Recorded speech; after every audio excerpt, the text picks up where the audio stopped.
You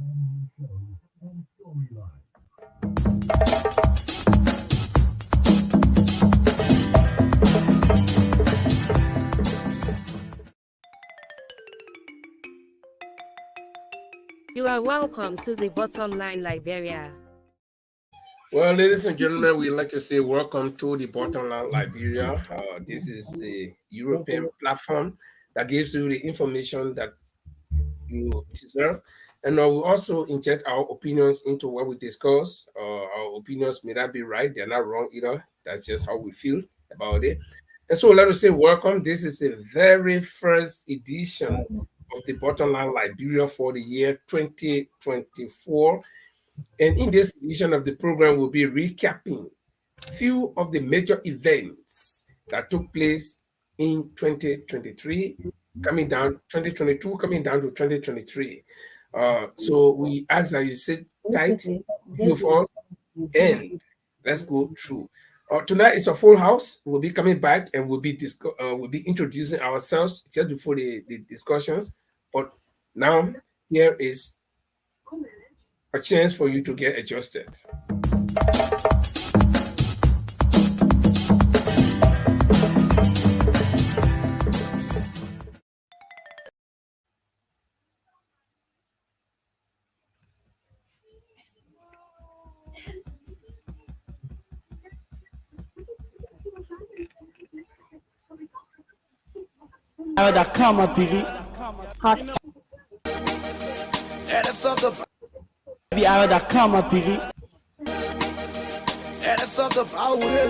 Hey, it's Young Masu exclusive.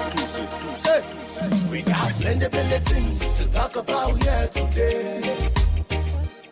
We got plenty things to talk about here today. We got plenty things to talk about here today. We got plenty things to talk about here today. See, every first start with Francie B. Francie B, we miss you. Everybody loves you. But God love you best. Yeah. See, your dad makes you, and your mom makes you, and all your friends too. Yeah. I remember the time we were doing longer me. Raspberry JB, Equator B. I was lost, more than the B. The legend, my city, yeah. Extra big blow through the game. The whole world is crossing the D. We got plenty things to talk about here today. Oh Lord, we got plenty things to talk about here today. I wanna allow we got plenty things to talk about here today. You're too plenty. We got plenty things to talk about here today. We're talking. Yeah, talking now.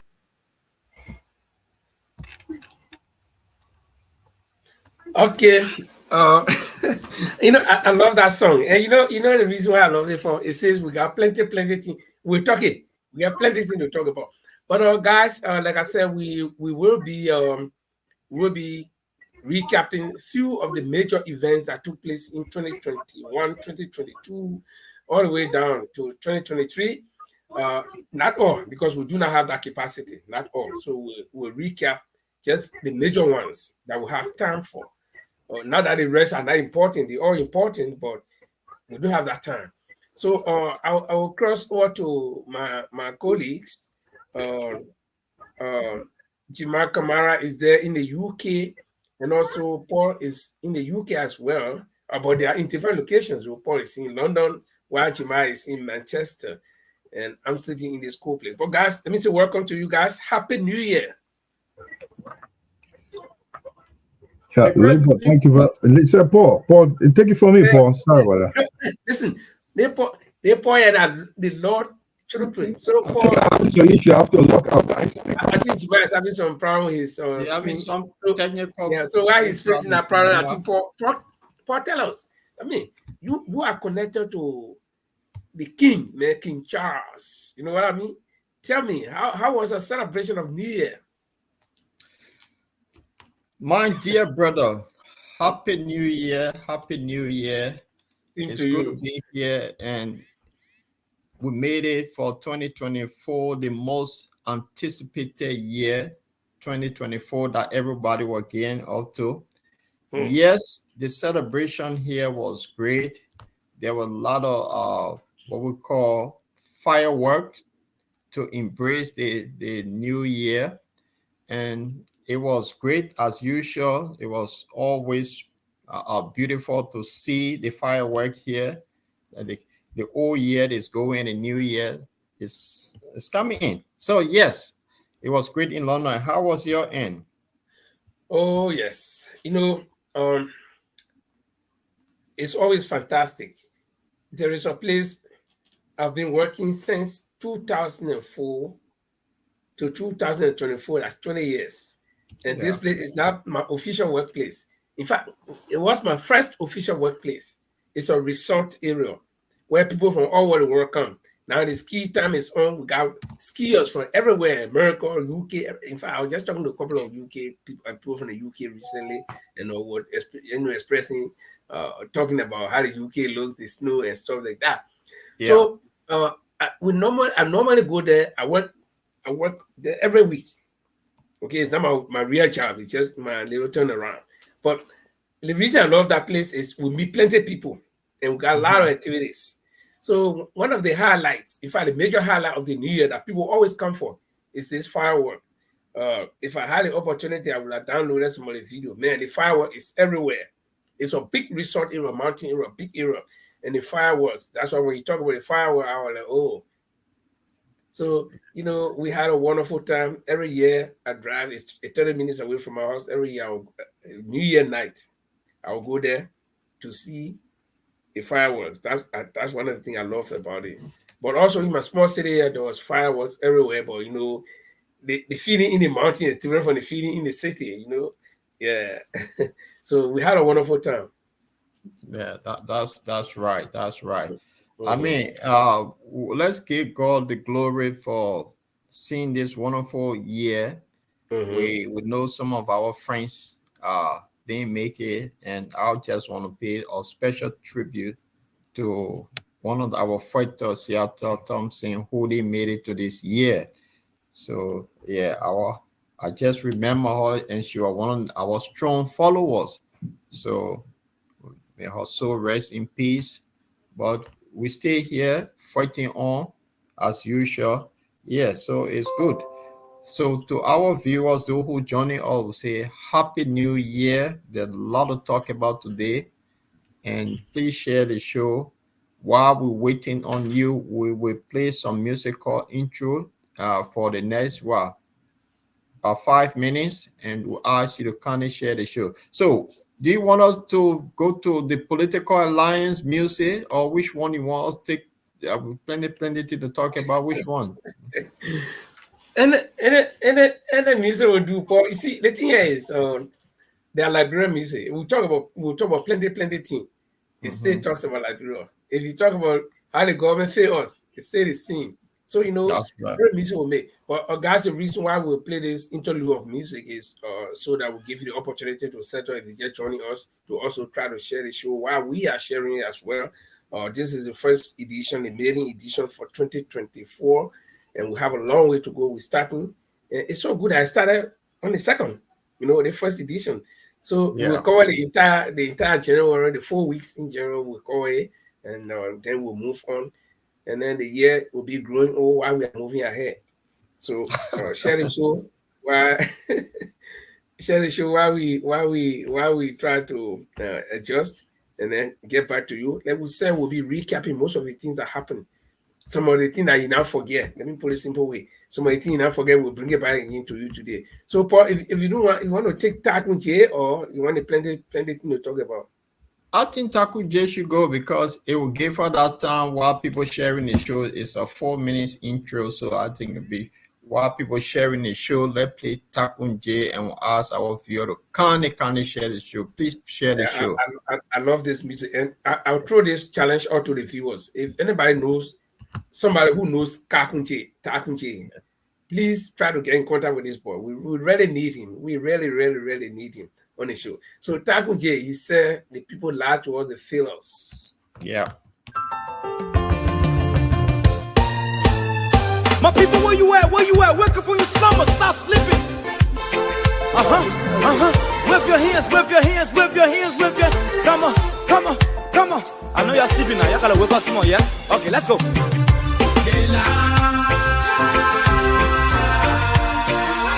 people fool us. The people lie to us. The government betray us. So much.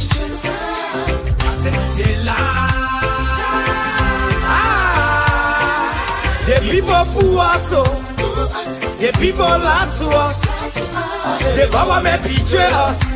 They can lie, they can steal, they will not go. I said we tired with their lies. We tired with their promises that led us to all our damages.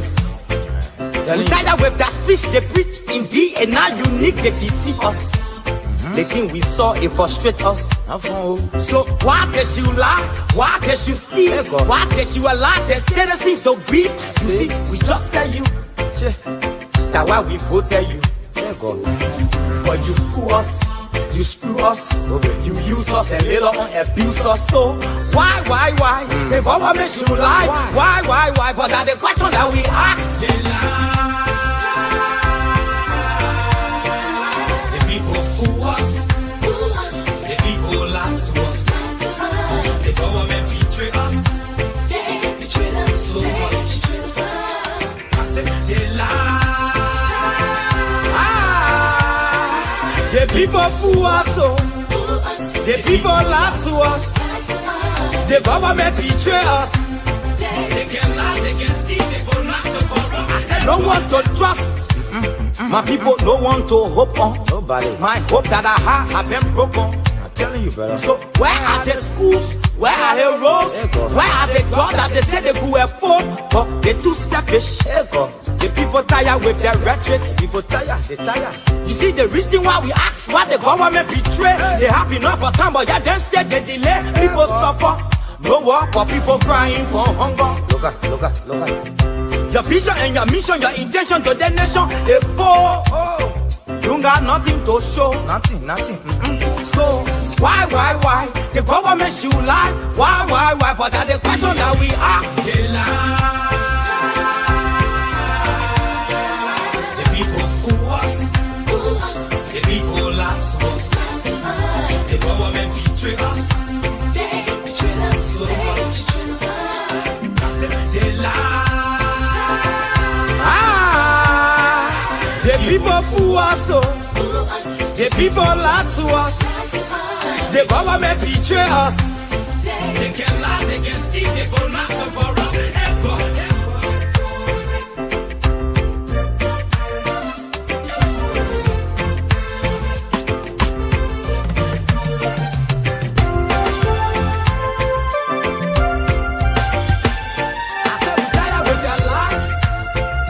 We tired with their promises that led us to all our damages.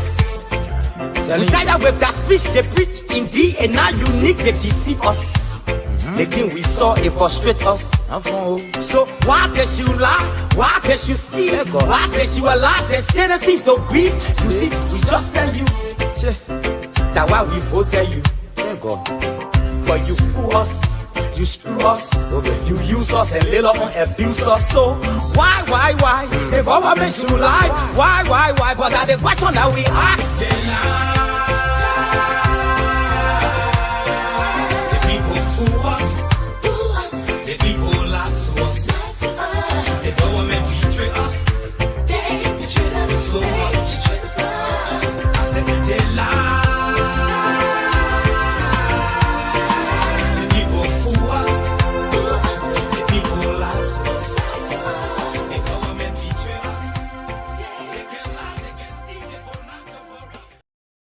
No point else. Okay, welcome back. This is the Bottom Line Liberia. My name is Linford Paul Chilable is there in the UK and pretty soon joining us. And tonight, I want to welcome you to the maiden edition of the program. We talk about maiden edition, it's not the first one, but this is the first one for 2024. And we are transitioning into 2024 with a recap of most of the major stories that took place in the past years. So Paul, Oh, I guess you are there. I'm getting some feedback. Probably there is somebody on a conversation or what. I think from Jamal in the Jamal, background. if you just mute your microphone, then it will be okay for our viewers. So welcome. If you join us for the first time, share the show. Stay with us. Let's discuss. We do not inflate the numbers here. We do not inflate the issues. We do not add anything. We give you the raw facts.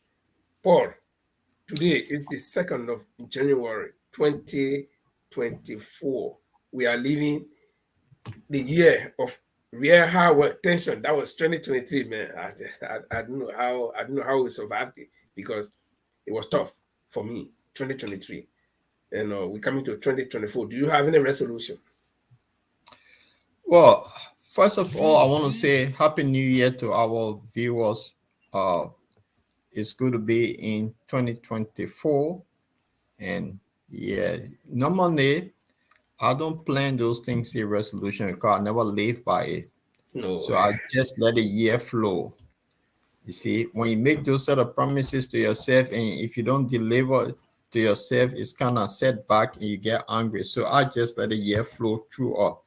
And then it happened that good things happen when the year flow like that. So do you have any resolution for this year?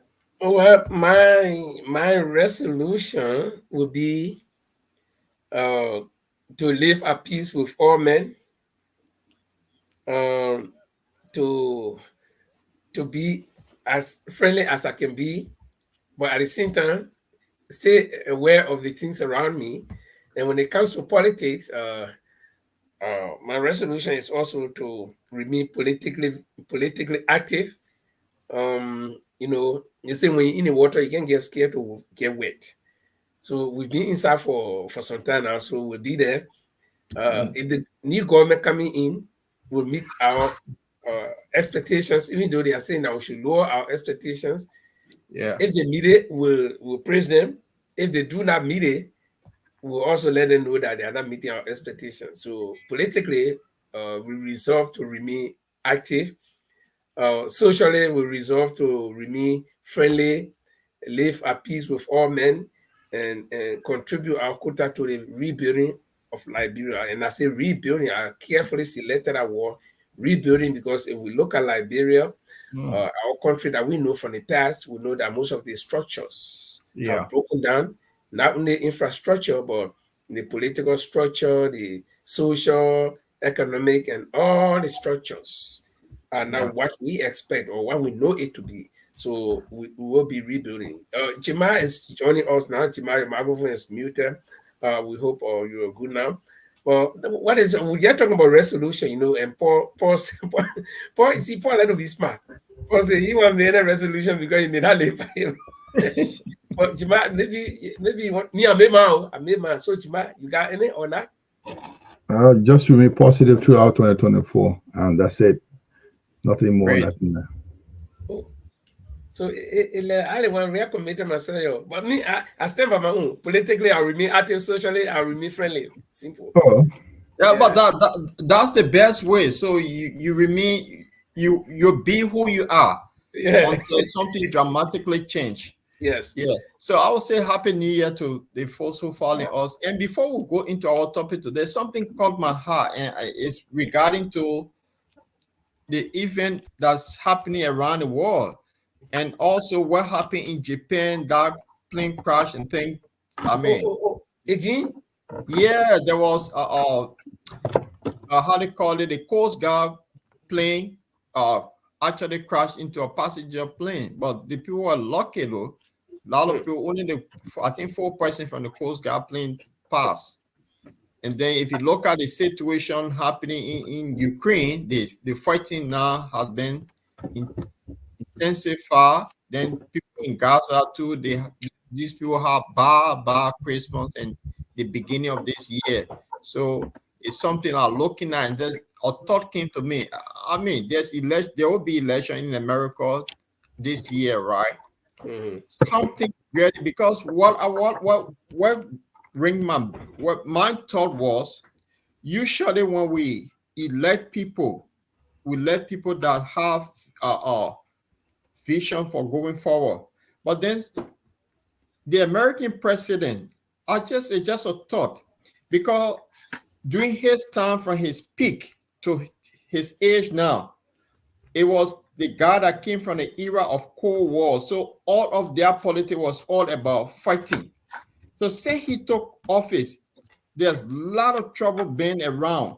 Now, Donald Trump was seen to be the most peacemaker few years back. So I just looking at it. So if you like people, so it's like if I used to old tell brother, and then you bring me into a modern age, and I can't handle the gadgets and stuff. So what you expect? The tell brother that I know where you're going, Paul. I know where you're going. So I just gave you were talking about the expectation of Liberia. So I just think it should be lower, because Joe Biden have shown us that because he came from that Cold War era, when he took office, there's been chaos around the place. But that if you look at Donald Trump as a businessman, he was most peaceful for them to make money. So you see the scenario. Okay. Bring that whole thing home. Bring it back home to Liberia. I'm trying to say that if we elect people, their experience, because what Mr. Cummings always say, your past performance will determine your present performance, right? Mm-hmm. So if I'm used to hotel bretter, they honor no way that somebody who used to the modern day gadget that I will compete with them. There will be no comparison at all. So, but you take me to the tablet, I will close my eye, my hands will be going like that. And the young people can catch that speed. So what am I trying to say? If you elect people, I almost ask you, that's what I say, bring it back home. Yeah, if you elect people, what they good at that what they bring on the table. Joe Biden was the man of the past, and all he knew was Cold War. So when he took over, boom, trouble started all over the place.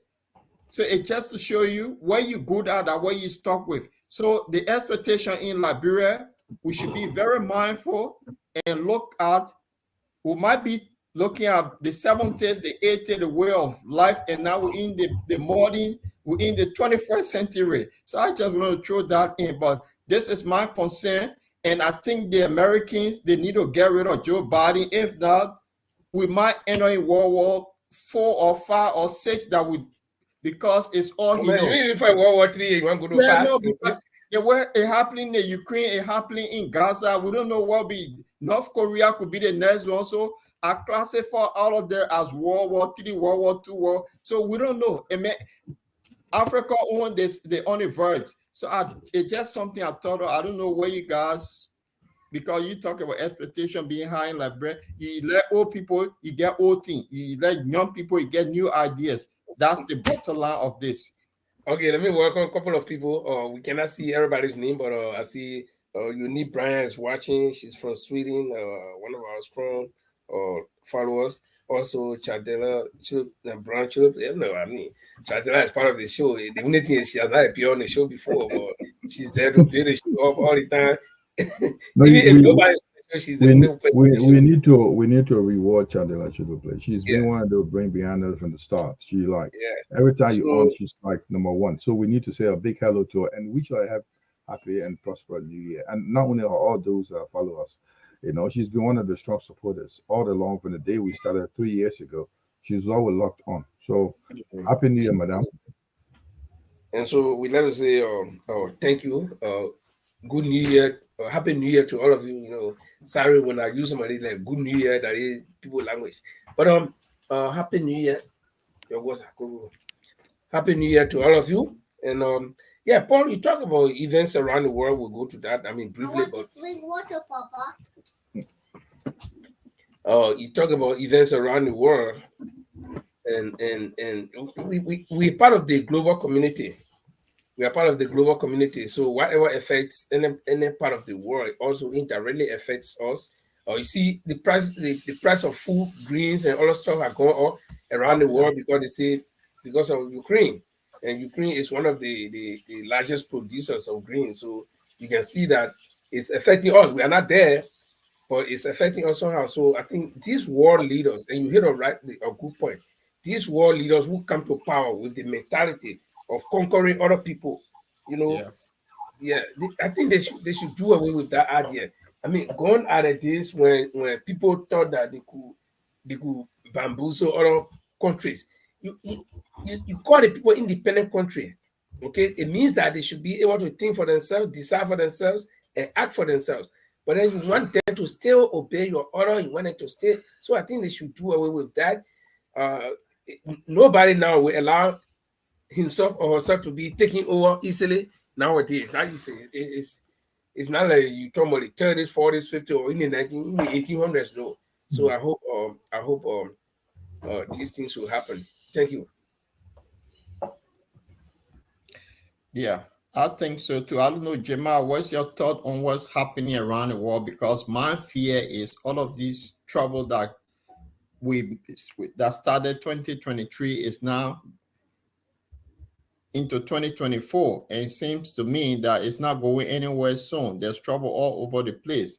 Yesterday, North Korea announced that they're going to do some kind of testing. They're not going to join South Korea anymore. So you see, the trouble seems to be all around the world. And if Uncle Sam is backing one, then he against the other, and then you find the other people backing. So what are your thoughts on this before we move on? Yeah, well, yeah, like you said, it's all about politics. The whole thing is like Big Brother is on top of this. It's Uncle Sam.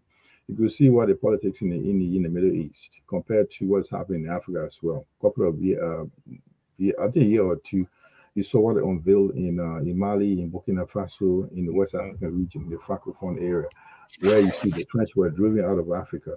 I mean, if you see the French were driven out of Burkina Faso as well as Mali, and there are changes taking place. And the other side on the globe, which is in the West, the Western Hemisphere, you see that the West is backing what's happening in Russia, and that is somewhere around the Eastern Bloc, where you got Russia involved with Ukraine. Now we have from October, we have what's happening in the Middle East. So it's a lot of big things to decide. You can only come if you make your opinion or make a statement on it from a personal perspective.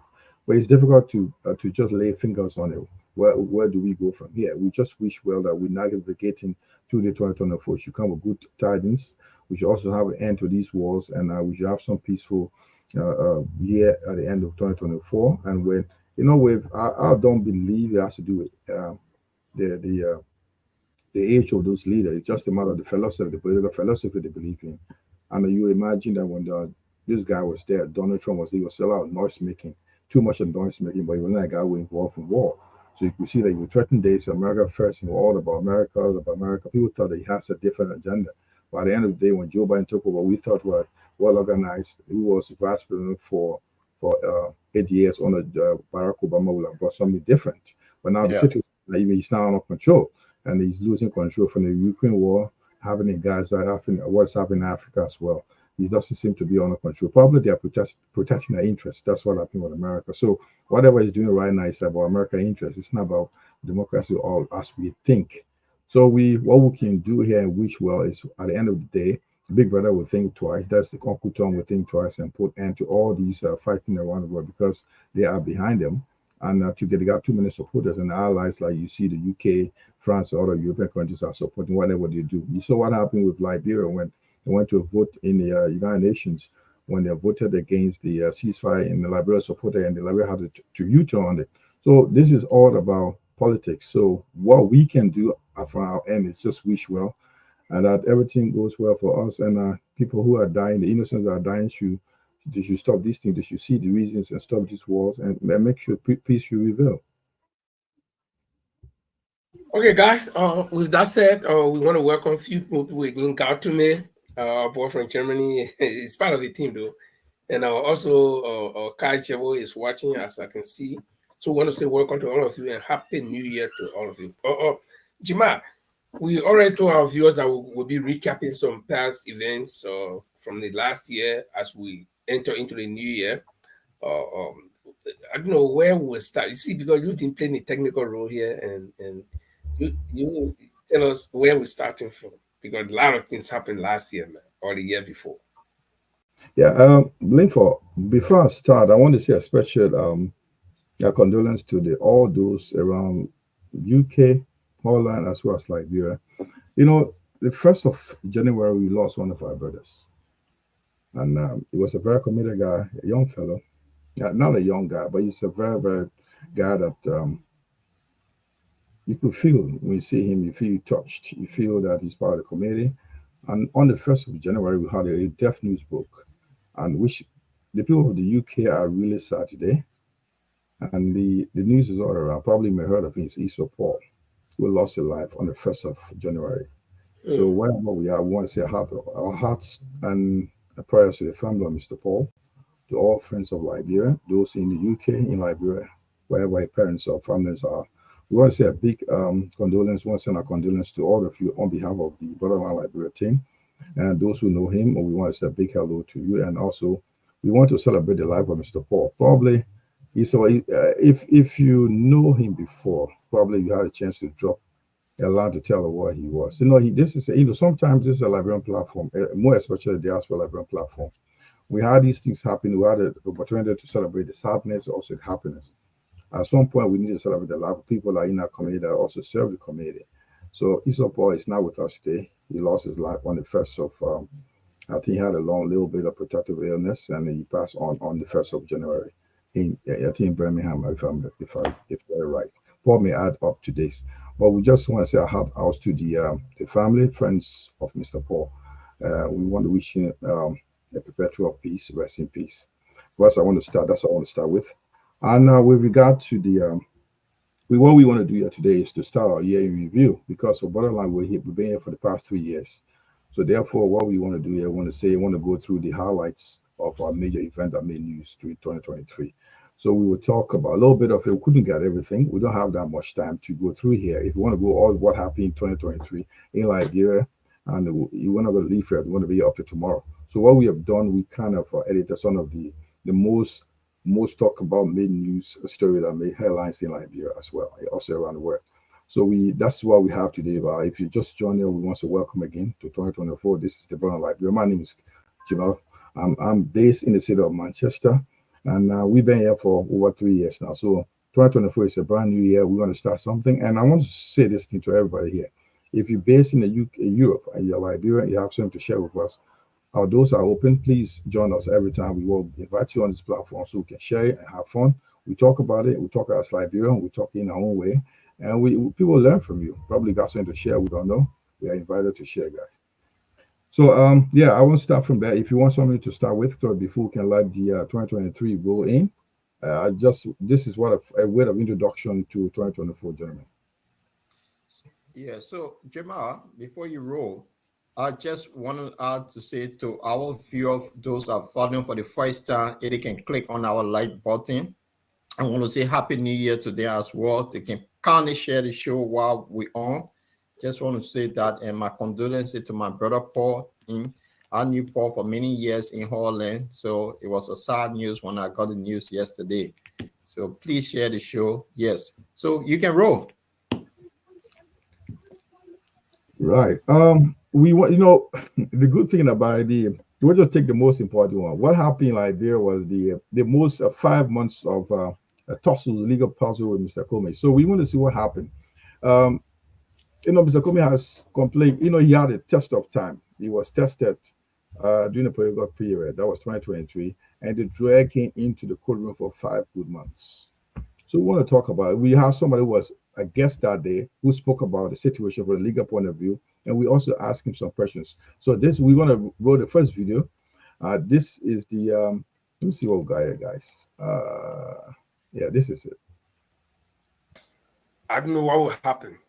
I don't know whether there's a case against Mr. Cummings in the court. Of course, that case was filed by Mr. Benona Ure of the ALP, a former member, should I say, of the CPP. And the case has been dragging on for the past 1.5 months almost. And this case, from the onset, it seemed to have momentum. It seemed that it was just going to go boom because the way it started off. But the case has been dragging on. And as we speak, there is no development within the case. The case is stuck at a point where they are now asking, the court is now asking Mr. Cummings to produce a document that Mr. Cummings seems not to have. As we stand, Mr. Cummings is given 72 hours ultimatum to produce this document, or else I don't know what will happen. I don't know whether any of us here knows what will happen. But what if, as it seems that Mr. Cummings does not have a document, what if he doesn't produce it? Okay, I will be very cautious enough to start with our guests. Saras, we are now on the show all the time, so let me give some context to what's happening, right? Without going into the background about the case itself. Yeah. So the case is going on. I mean, unlike what you were saying, the case is proceeding. In the legal issue, you have procedural issue and you have the discussion of facts. So Cummings and two of his officers have been accused of forging signatures on the CPP framework document and also of altering the document. They've been so accused by Bernard Ure. On our laws, private parties do not prosecute crime. So apparently Bernard Ure made his case to the Ministry of Justice. So the Solicitor General and his legal team are trying to prosecute Cummings on behalf of Bernard Ure. There are a couple of things that are surprising. This case starts in the lowest court, in the city court.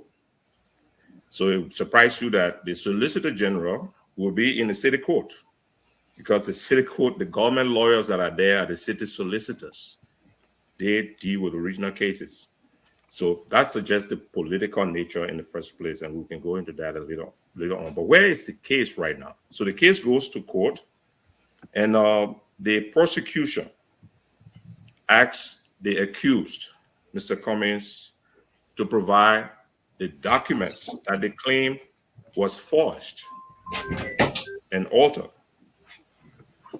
This is unorthodox because on our laws, our jurisprudence, if you accuse somebody of a crime, the burden is on you.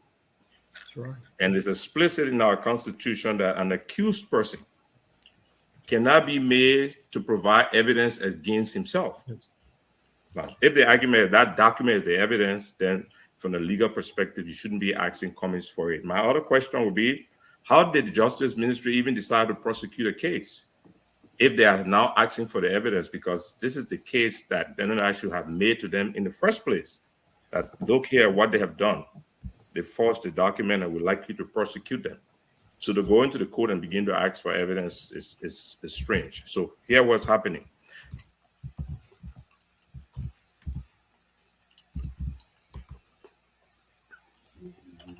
Yeah, you muted.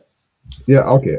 We want to roll another video. Probably he was giving a he was laying I think there's a question here for you. Address this.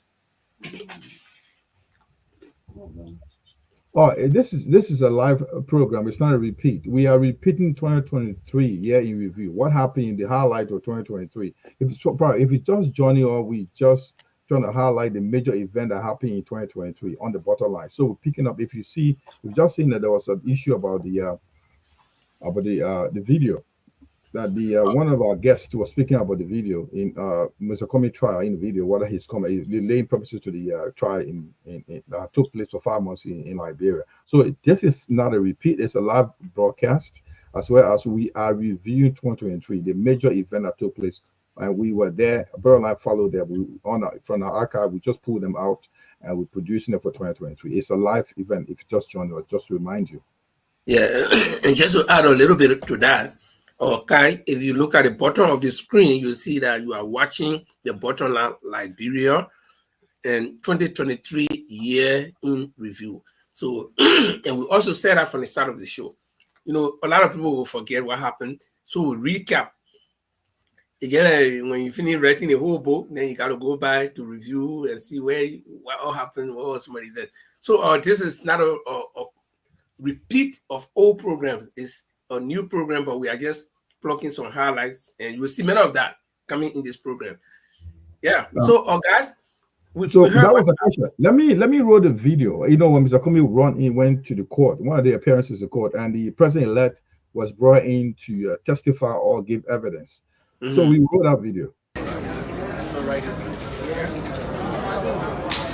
Let's go. Honorable Vice President, today you concluded your testimony here in court. And there are many out there who believe in you. They believe that your testimony here has just brought the opposition to a stage where you lost that valley. What do you make of that statement? Well, thank you. I was not here to testify against. I was here to explain what I know of and transpired over the framework document. We came as colleagues in the interest of this country, and we believe that we are all people of integrity, that we're working together in the interest of the country. If there are things that went wrong, and I've been asked to explain, I'm here to testify to what I know in the interest of the public, and to make our people know who we are and what we stand for. Many for the opposition commented in terms of your testimony against Mr. Congress, the one-time Congress from the opposition bloc, as his testimony that is being carried by so to show that you are working in alignment with the government to prosecute Mr. Congress. Why did you make a statement? The testimony was not against Mr. Cummings. The testimony was to see what we know about the framework document, whether this was the document that we signed, whether it was the document that we expected to have been filed to the NEC. That's what I said. How do you see coming to court? Well, right. I think we can comment a little bit on the two videos I watched. I don't know what you guys feel. Right. Okay. We also want to open up questions. I mean, if anybody have a comment to make from our viewers, if you're just joining right now, this is the Born Live. We are live coming to you from. We are based in Europe. I mean, Manchester. My colleague Linford Goe is in Norway. Our port is the city of London. If you have a comment, you want to put it through, please put it to our comments page. We also react. We had an opportunity to read it out to our audience. So the comment is open, the page is open, give a comment. We want to discuss the video. This is a past event. 2023 was a tough time for Mr. Cummings. We just wrote a video about the president-elect was there to testify. He said, he was not testifying, gentlemen. He said he was explaining what he knows, right? So what are your comments? What? Okay, I'll give Paul the political man here. No. I'm not a political man. I said something the beginning of this show, and I said, you said we need to lower our expectation because the new government comes in on the 22nd of January. And I said something earlier that past performance determine your present performance. Joe Biden, example I gave, Joe Biden, during his youth, everything was about Cold War.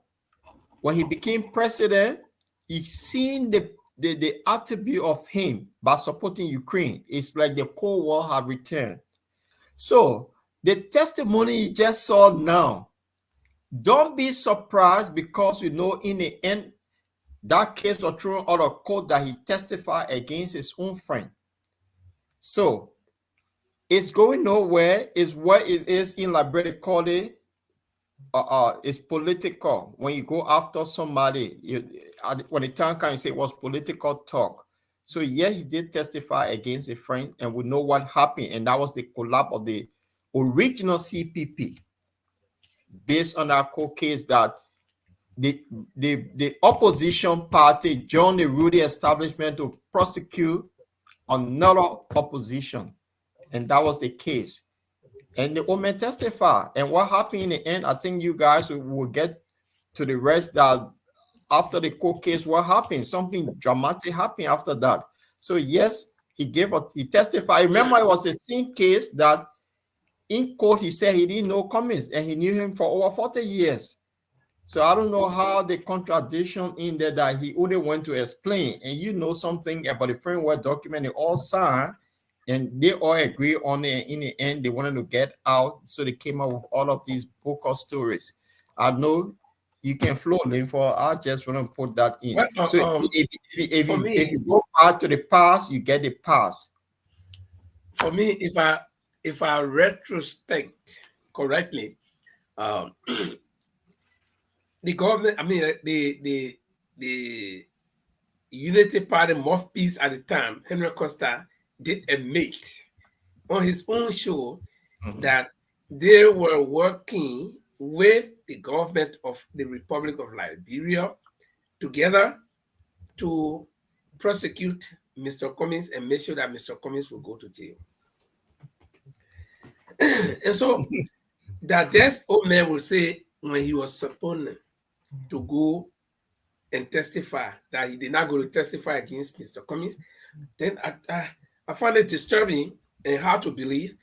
So who did he testify against? Because if I am in court and you call Jimar Kamara to come and say everything that he knows about me or my involvement in whatever reason or for whatever reason I'm in court for, and then Jimar comes and says, no, I did not go to talk about Linford. I didn't want to talk about what I know.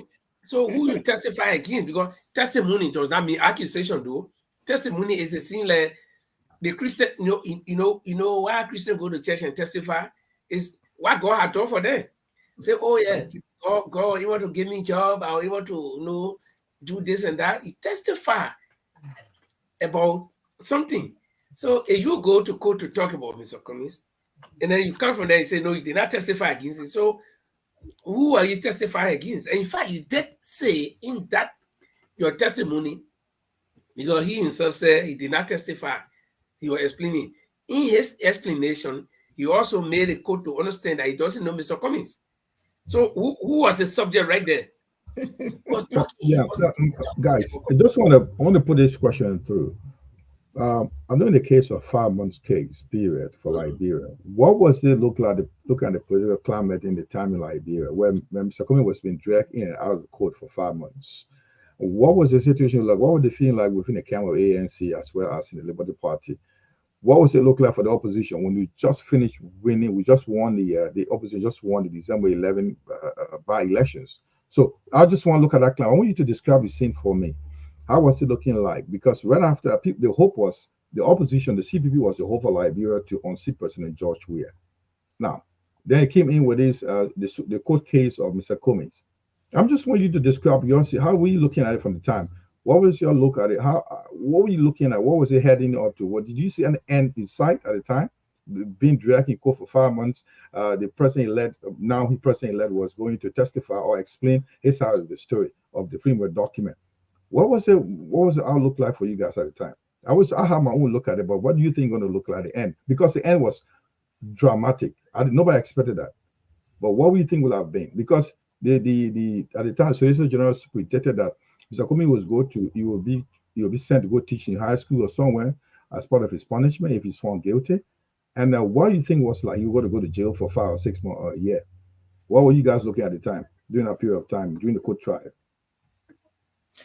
Wow, I mean the fear for all Cummings supporters that the government really wanted to jail him, and you could see that it was the plan that they put him in jail and kill his political career.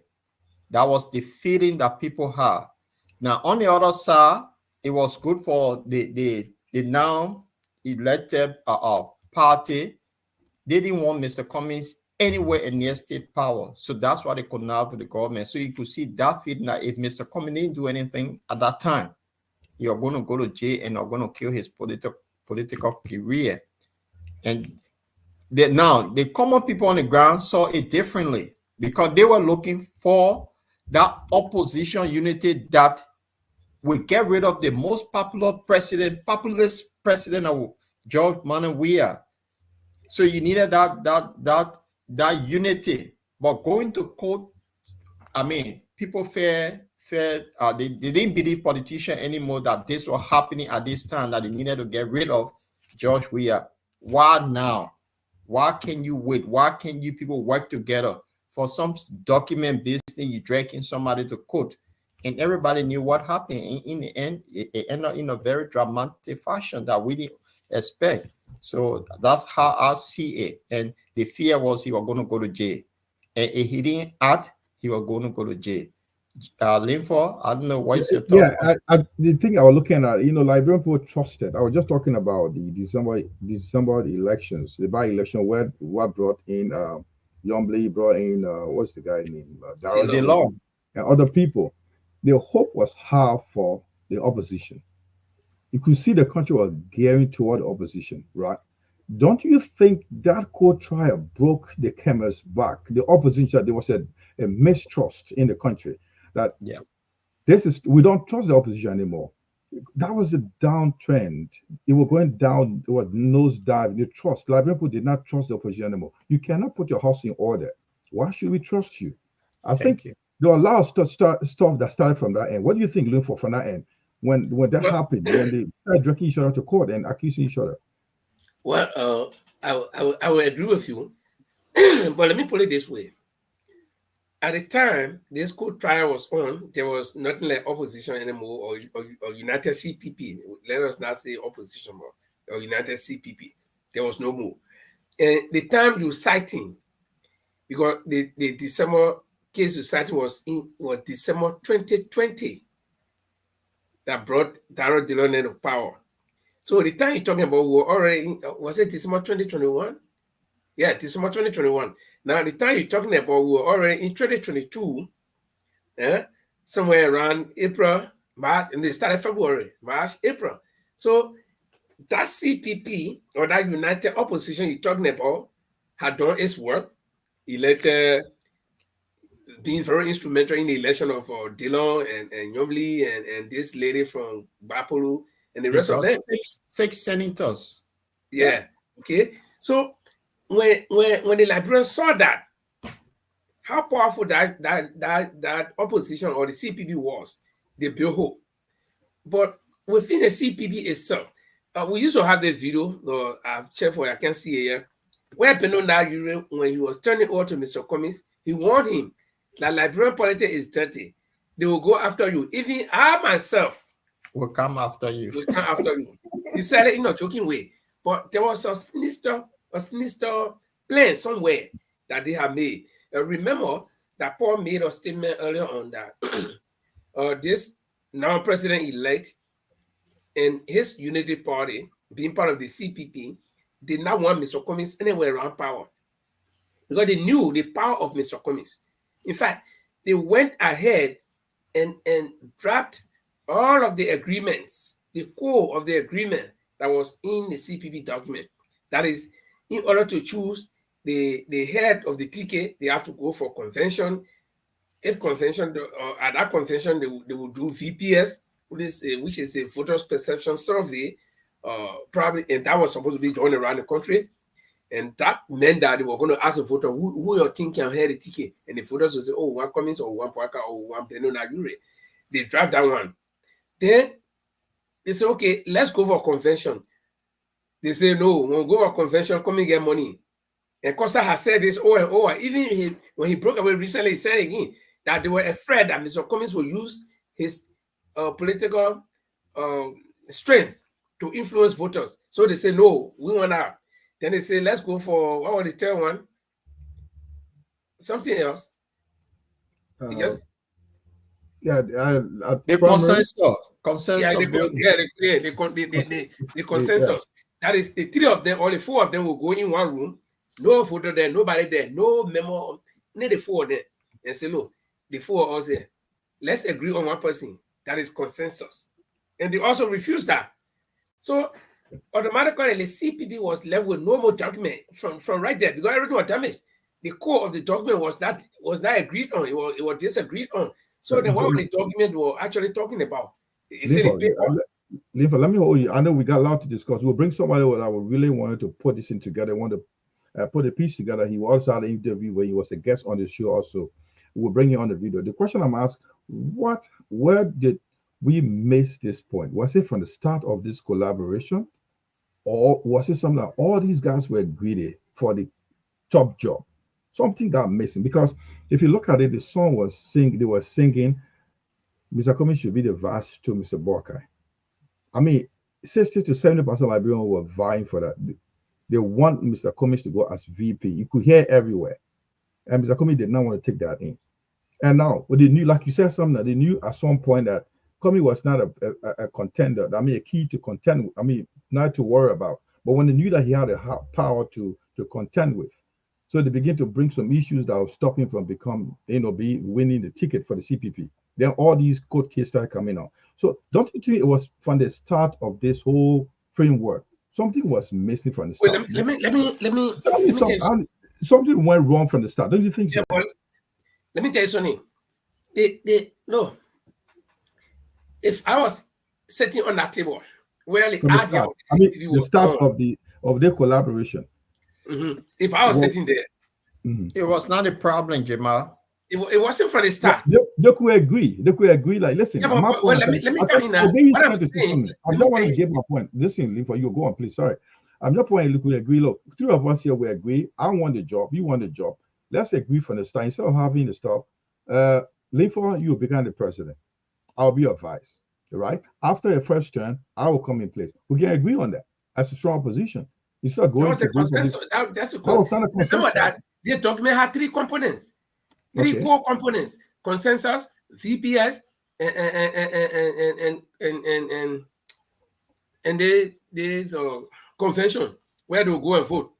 Okay. Delegates. When they saw the old man felt that the whole thing started from the start. That's why I'm saying if I was present on the table at the beginning of that document, I would have raised some of these issues. Number one, the United Party have been in government before. And this particular Joe Borkai was first president, so he had tasted power, and he wanted to become president. That was no doubt. Okay, guys, it's getting hot in here. Mr. Cummings, isn't it? Then Mr. Cummings also was very ambitious. He said, "No, listen, I'm a good guy.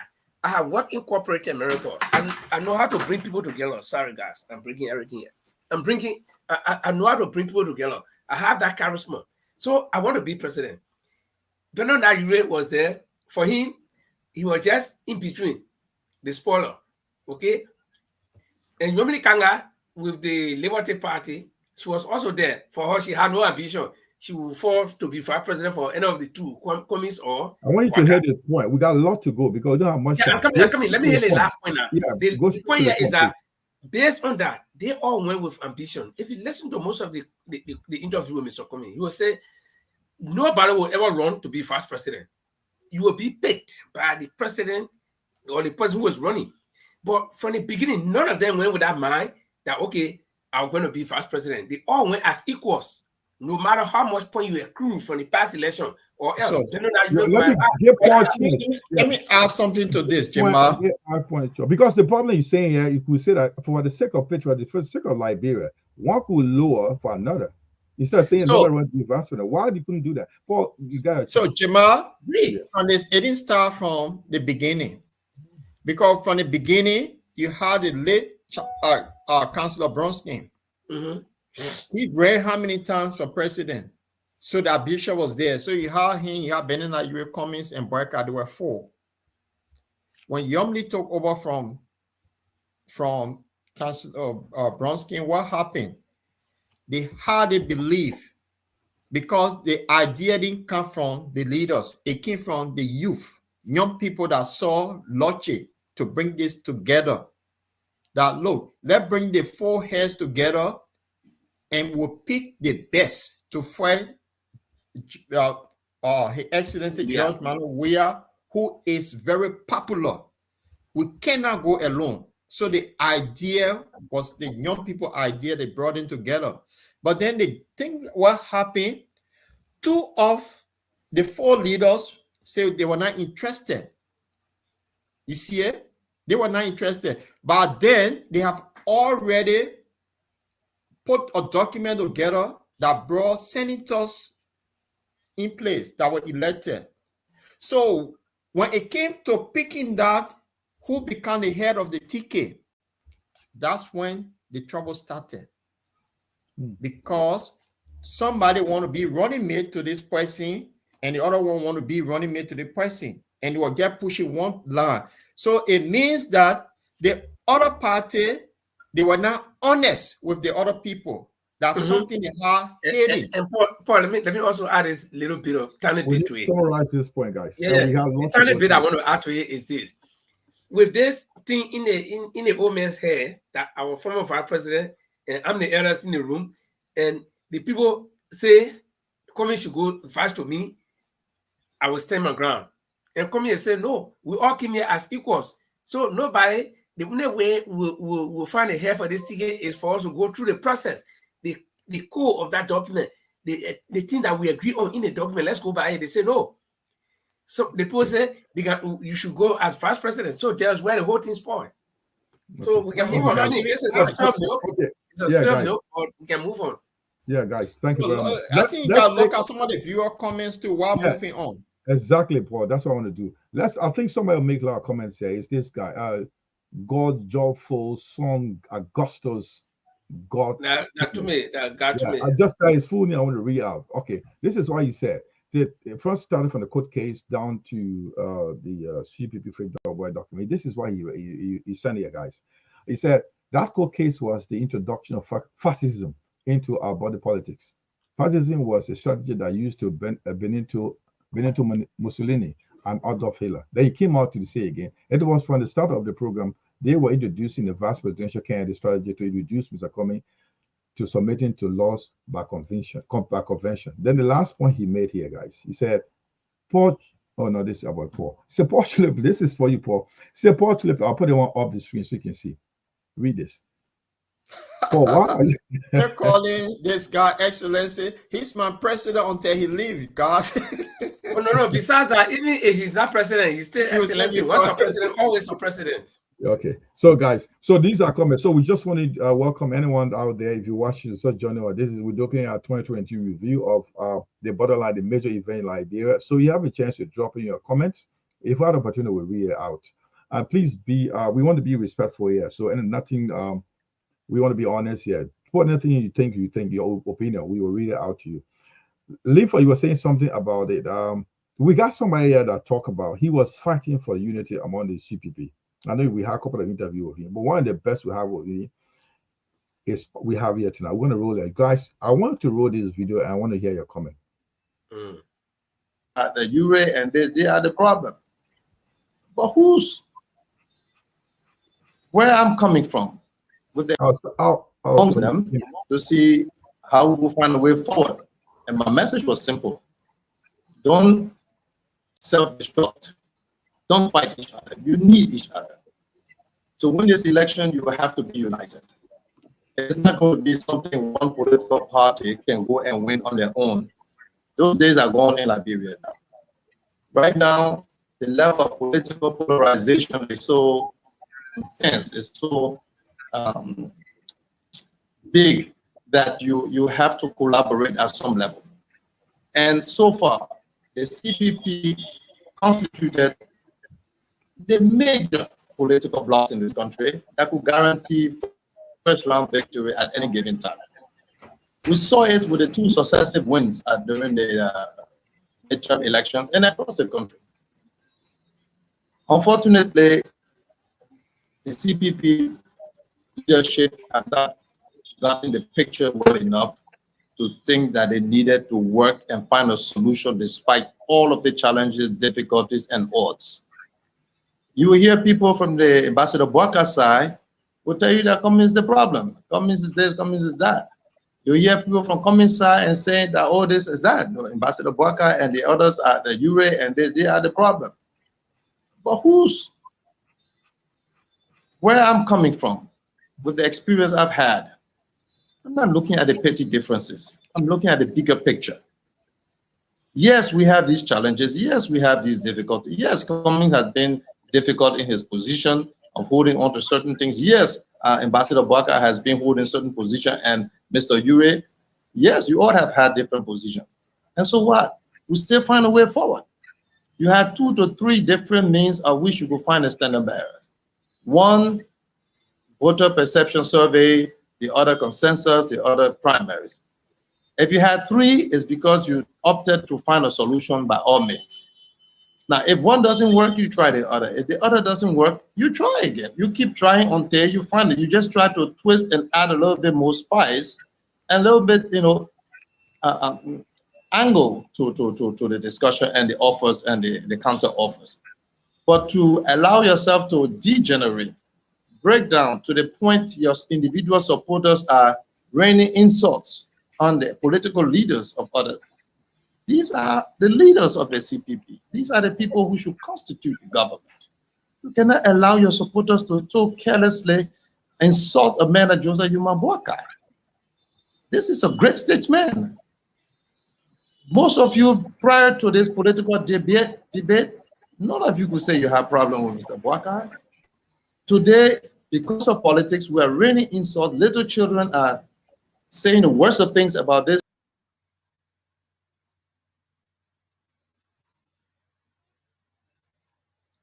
Paul, you had a questions. John Balu, the ex-senator from Maryland County, and as well as he was the ambassador to Qatar in the Middle East.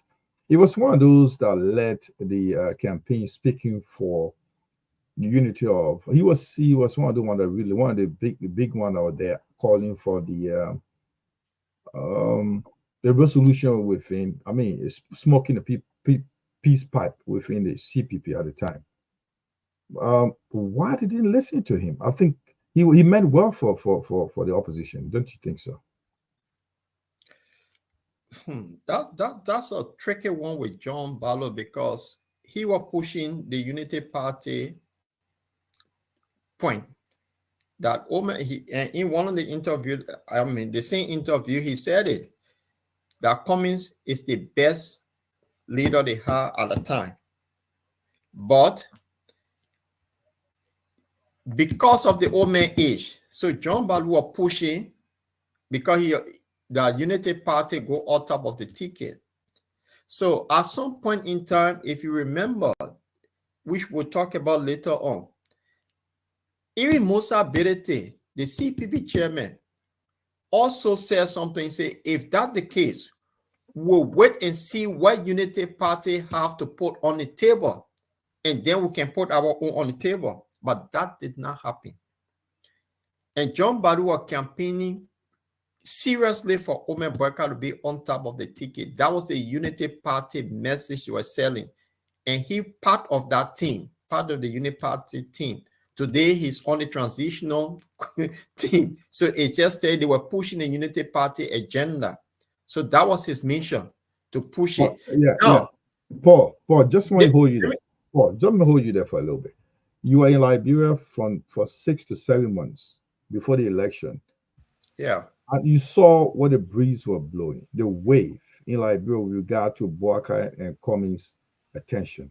And this guy was speaking from the perspective of Liberian, looking from that outlook. He felt what Liberians are navigating to Joseph Boakai, whether it's age or health condition, forget about that. You can come together. This is that he was looking at. This is what Balu was looking at. Mr. Balu was looking at. Don't you think so? Well, the thing is, Balu was looking at what the propagandists did, because they saw that message 2 years prior to the election. And I think Henry Costa did testify in one of his podcasts that the damage was done 2 years earlier before they could get to that point. That when the ANC at the time was asleep, the Unity Party, the Half Liberty Party, they were doing the damage. They were selling. So they embedded that message into the people that Cummings should go number 2. But the question was, were he ever asked to be number 2? No, he was never asked. And I think the CPP sir and the ANC sir waited for that call, but it never happened. But they went along with that propaganda that this should happen. John Barlow did a right thing. He visited Mr. Cummings, he visited Mr. Boakai. Even Yeke Koluba were also pushing for that. But the call did not come from President-elect Joseph Newman Boakai. If you listen to Costa, he said, Cummings engaged Boakai, they met in Ghana.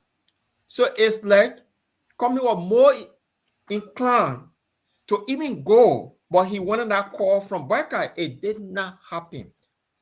That's so that propaganda was so long time. So John Balu knew what he was up to. Let's push the case, and it's so well, and that's what happened. So while on the ground, the damage have already been done.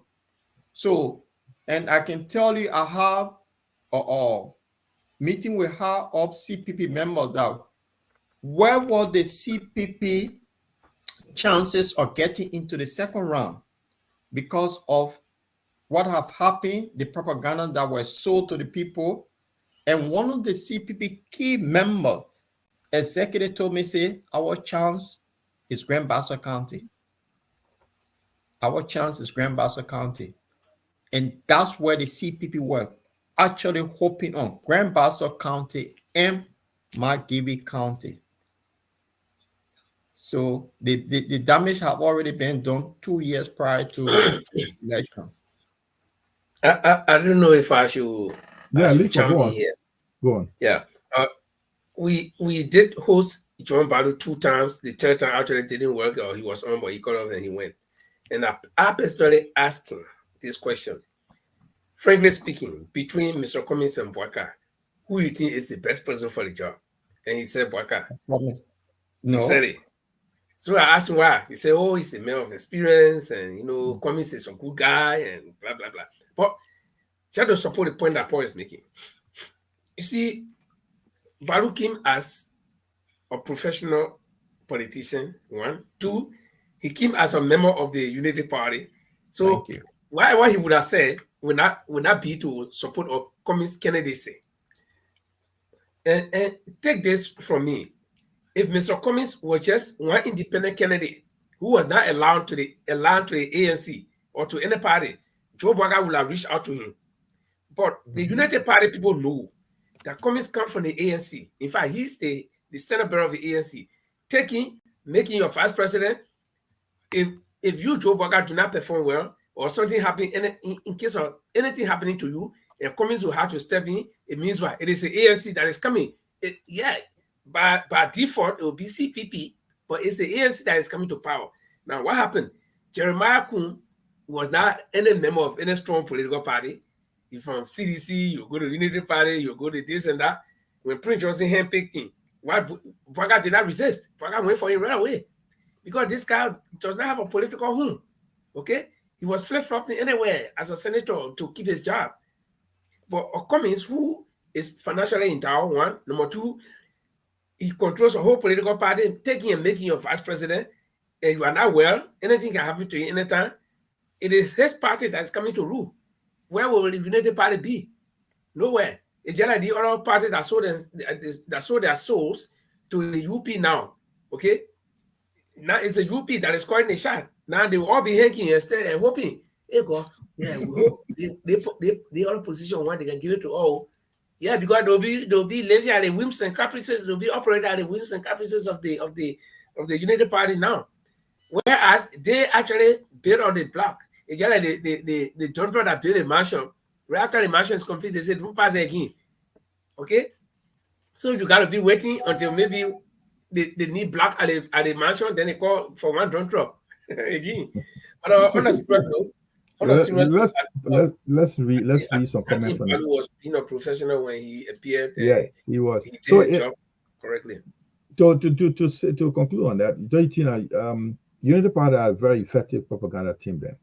Very well. Because Paul is saying that 2 years ago, it was sold. It was made people to believe that Unity Party was a Bekumi will have come second. And that was all over the place. It was a resounding something ahead of Liberia to believe that, well, making them a second man. And the Wode Gay story also was working well against him in Liberia. Yes. Take that. Now, can we read some comment, guys, from our viewers that are putting some notes there? Yeah, okay. Carl Patrick, let me put this one up. Yeah. Let me put this one up. Now, Carl Patrick, is saying that everyone was lobbying for JKK to be on that ticket. Well, I don't know how much rooted you were in all of the parties, Mr. Weah. I can't deny that. I mean, he's the first president now. I can't deny that. But as far as I know, not everybody, because Tawan Congo did not go to JKK to be his running mate. If Mr. Cummings went there, maybe he did it surreptitiously, or if when the guy that came, if Appleton went to him, I don't know. So not everyone, I don't want to see, because a little bit selective. I mean, a little bit very selective and very pragmatic with what I say or what I do, because it will live long. So what I do know is that Jeremiah Kuhn was not that politically, important like Mr. Cummings at the time. Though Jeremiah Kuhn, let me tell you, the whole Jeremiah Kuhn thing here is just this, what you call it thing, this pay for play thing that Prince Johnson was doing, or else Jeremiah Kuhn will not be anybody. For it's the pay for play thing, Nima Kante, that gamble they were playing. So that's how much I know. But what if Cummings had taken or Braga had taken Mr. Cummings? It was still going to be a thing. They were still going to win. Okay? But the fear that Boakai had is that Cummings, or what the United Party people had, is that Cummings come from the ANC. He's a political leader. So if anything happens, it's the ANC that is coming to power. But now, if anything happens, God forbid, Boakai is not there. So who Jeremiah go on which party? On NDR? No, he was not a member of the NDR. He was in the CDC. You see it? So that's the point I'm making. Somebody got a point. This is, I think, for Waka not accepting coming or not even reaching out to coming, all the efforts are coming made. So Linford, but Jeremiah Paul, he became the standard bearer for the NDR. So he was the standard bearer. Who? Jeremiah. This is what God Tome is saying. Jamal, yes, Jamal, we were too confident of our strategies when we were. That's you speaking as a member of ANC, right? He said, Jamal, yes, we were too confident of our strategies when we didn't plan to counter other strategies, propagandas. Well, how did we expect the best out of on them on that? Because that point, this is kind of wrong on Paul's point that the propaganda was sold. There was a effective team that was selling the ideas so Mr. Cummings should go as vice president. Therefore, 2 years, according to Paul. Paul said also, quoting Costa, that the job was already done 2 years, so we couldn't get around it anymore. Mr. Cummings two things were working against him. He should go as vice president, or you were bringing gays into Liberia. That was the idea. So that worked well against Mr. Cummings. I think we didn't take notice of that much because ANC people played that low, and it was something that went against him very well. Like, he was a gay, and he believed in gays. And when we've been bringing gays and lesbians to Liberia. I mean, when George Weah government signed the country, the gay law into the country that anybody can be gay. So, it became lawful. So there's nothing in Liberia that says that gay is unlawful in Liberia, but traditionally, religiously, it's not accepted in Liberia. So that's the contradiction we are. Gentlemen, let's move forward, if you mind. Can we go a little bit further in that? Then after the court case, what happened, guys? This is the story. I don't want to bring Sonny for you to see something that what happened after the court case, the trial with Mr. Cummings dragging over a farmer. Something happened. Okay, hold on, Jimmy, I beg you. Before you play that video, again, one short video that I want us to play. Play it, go on. Yeah, okay. Forgive me, guys. Let me find the video right here. You could have your phone thing all the post stealing money. But even I see the money again, like Brentford, I put it because Ali and I see that carrying in Europe. Some point in the country, all government are in eligible interest. That's the money. But we say how much money the small girl will go to our people there, go pay for the someone invest. I can't pay her in one country to invest. So I was telling money I carry to Ghana, correct? But one country get it on me. I was taking from you, Gary. No. Yeah, I'll leave it. Yes. The day God take me, I will carry her with me. No. Our grandchildren, I will kind of see the ones there, but what kind of looking for? They go find one there. So these are the things we'll be doing. I just want to say thank you to for doing what he's doing. What the young man doing, he's just doing a part. One day will not be represented. So now this happened. Yes. So what happened? This is the story. What after coming case, this guy made a statement. What Bill Traore? You guys clear my ear on this because we got Bill Traore here. We have Mr. McGill. We have Serena Cephas. Why? I don't know. Paul, you want to go for it or I should go? I think leave for you go first. Okay. Now, these guys you see on the screen, these handsome gentlemen you see on the screen, they all, it's like, you know, when Jesus Christ was crucified, there were 3 on the cross, right? And each of them had different scene, or each of them were killed for a different thing, or crucified for a different thing. Serena Cephas was sanctioned for allegedly taking some bribes, fixing cases, because you are Solicitor General, and just paraphrasing. Bill Traore was sanctioned for corruption, alleged corruption. Nathaniel McGill was sanctioned for alleged corruption. He admitted to it. That's why I decided to play that video because we didn't show this thing, so that people will know he was sanctioned. Now, if you look at the case involving Mr. Cummings, you saw there was another video that we used to have that I guess is somewhere where Serena Cephas threatened to even send Mr. Cummings to her to go teach. And besides that, the very day the case started, the very first comment that Serena Cephas made was that the case is finished. They just waiting for certain things to be able to sentence Mr. Cummings. So he was sentenced for fixing cases. Like, he will not judge the case. He will just inject his own feeling into it. And Costa said that they were working along with the government and through the Solicitor General. So the 3 people you see, they were all sanctioned for 3 different reasons. Right. You heard nothing. Maggie said they can see their own money and pay horses with it. Serena Cephas, when they bring case, you're not even judge a case. You just say, we get within small, we didn't see the case, we get a lot of evidence, we send a mail to he's not judge, he was a government lawyer. So why were he making judgment? Why were he saying that the case is almost finished, we get waiting for a few documents and then we'll sentence the man? Was he supposed to say that in the absence of proper judicial proceedings? I mean, as a lawyer for the government, he would speak on behalf of the government. That's what he was doing. No, but he was making decisions. He said the case was finished. Okay. Paul, what do you think about these 3 gentlemen? Jamal, these are 3 bad apples. And Nathaniel McGill was the one behind the court case. He was the mastermind. Serena Cephas, he was the one who implemented the whole strategy that they had. And Bill Traore, being Bill Traore, he was at the port just collecting money that he needed to collect to go run to be a senator in Riverside. And above all, our president too sat on there, yeah, guys, you'll do the dirty work. And these were the people that are doing the dirty work for him. So the sanction was no surprise. Right after the court case, when Mr. Cummings brought the forensic expert in, bringing Sherry Blair and others, that alone prompted something that, look, we have to go after these crooks. And it went after them. And what happened?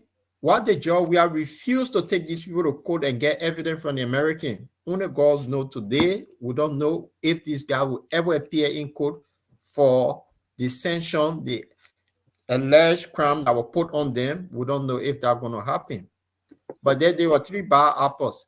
And what happened, you see, this guy, apart from my countryman who decided to send Mr. Cummings to Lanco Lepe to go teach elementary school for being somebody that tampered with documents. So I wonder whether my countryman he's teaching Lanco Lepe now about telling people it's not good to steal. So I don't know. Yeah. And okay, I got one thing, guys. Let me clarify something here. One thing. No, Jima, wait. You wait. Let me clarify small. You can't. You talk. Now, you also alluded to the same idea that because the guy was government solicitor general or whatever, and Gachime is also, trying to push the scene line. No, let me tell you, the work of the solicitor general is to receive the case and act on behalf of the government. But he will not be a judge. He is there. He is there as prosecutor. So that's why on the other side we got a defense. So If they, so was it right for the defense to go and say no, the case is finished, and we are waiting for anything? No. So the prosecutor should have waited for the law, the court, to go through the case instead of passing judgment. The prosecutor had already accused the person.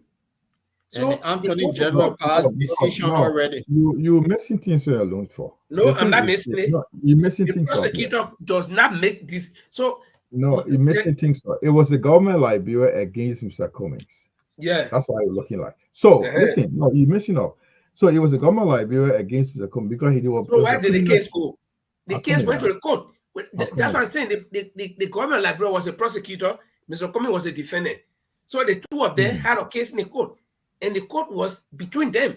So no, the government of Liberia was the compliant in law, in legal fees. Mr. Cummings was a defendant. That's how it is. Because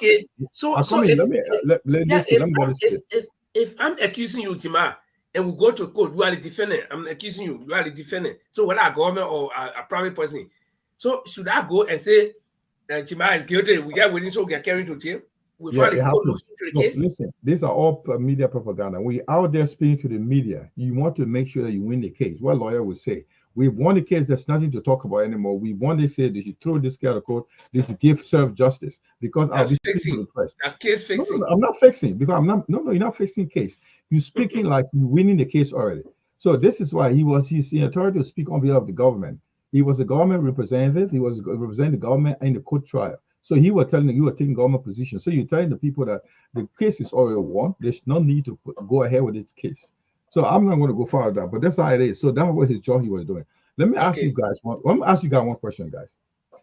You know, is it fair for these gentlemen, since they were accused up to today's date, there's no proper pull into the accusation?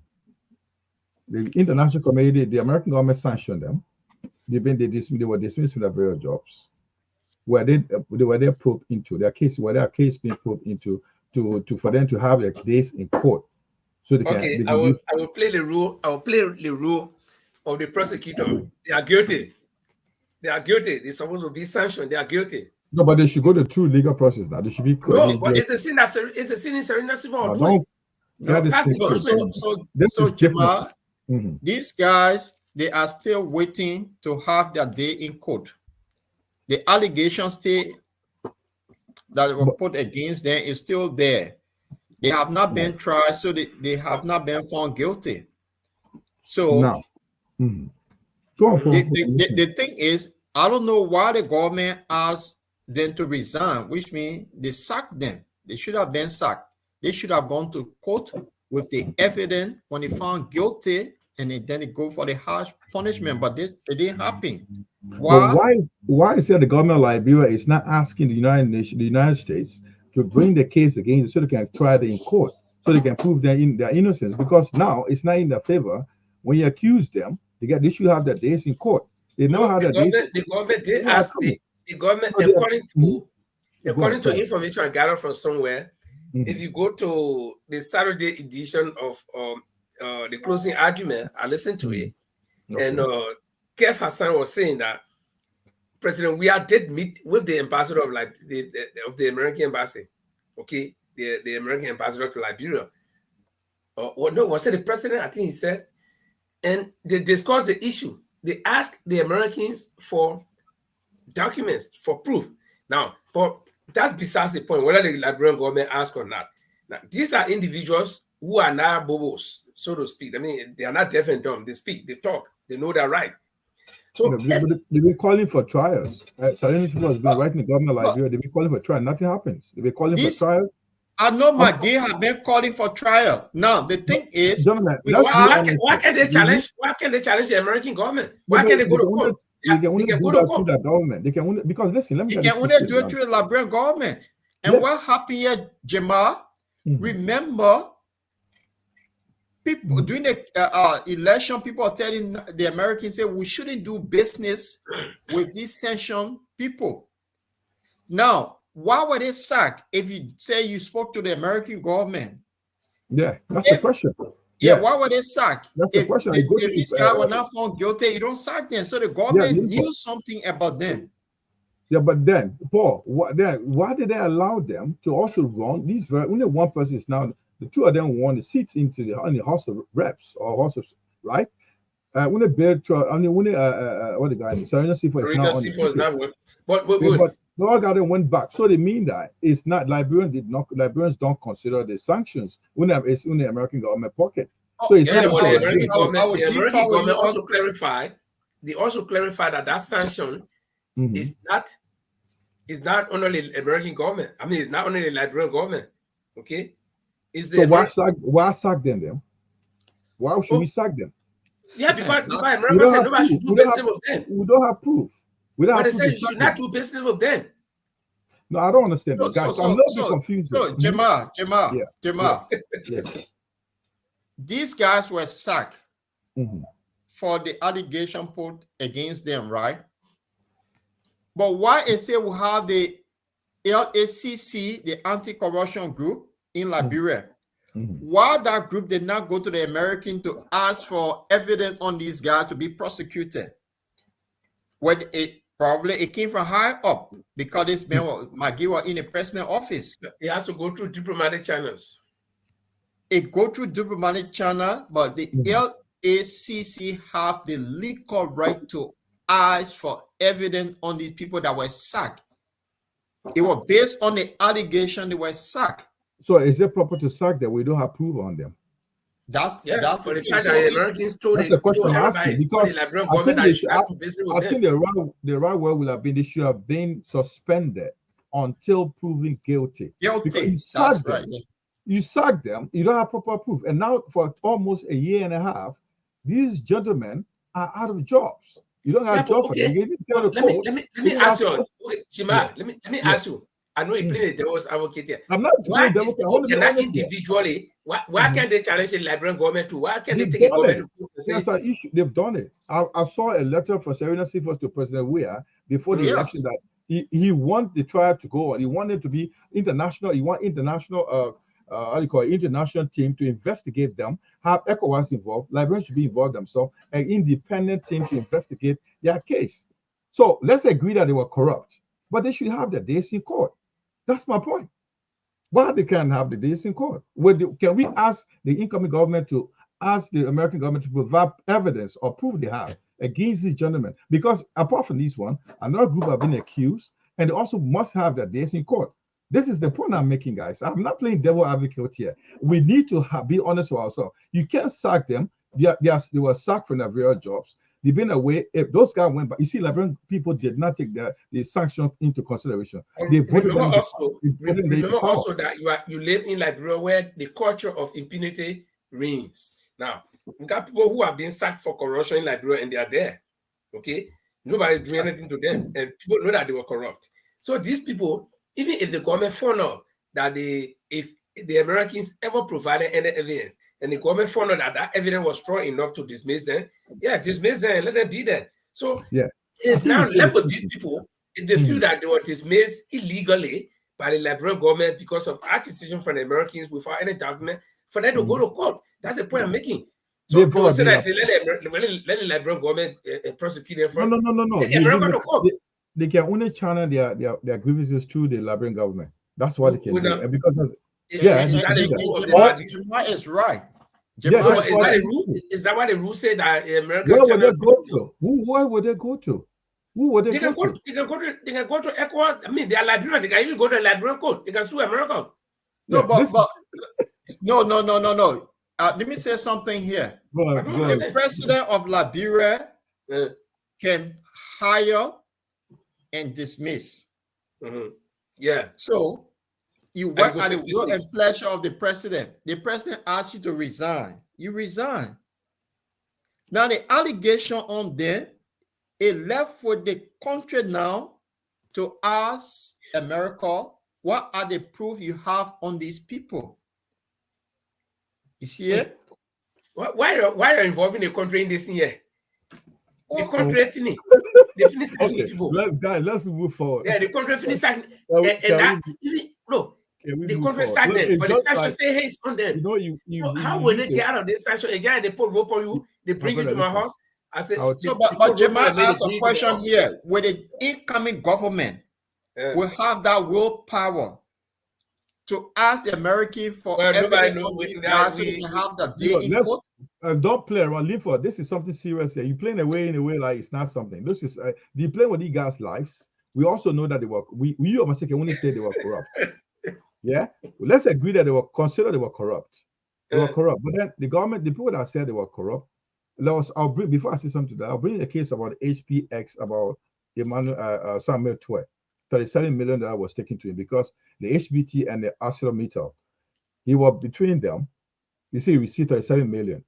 In order for ArcelorMittal to stay in to use the facility because HBT want to use from I think they want to use Guinea to use Liberia, the land of Liberia to transport their bauxite to Liberia because he got involved and the other Abacha got involved and he received allegedly received $37 million. That's why he got. That's recent information coming out. Now, those are information we're getting to understand. And these guys are tinted. The three gentlemen standing here that we're seeing on the screen are tinted. Their names need to be clear. Consider they were corrupt. Now, you have to have the government have asked them to resign. They resign and they were eventually sacked. What do you do with them? You got to put in true process. You have to get names clear. Let them go their days in court to make sure what was said about them is true or not. So we should know whether we'll keep. We'll have them. What I said, have you forgotten what I said? I told you Liberia will have this culture of impunity. They got a lot of corrupt people over the people one.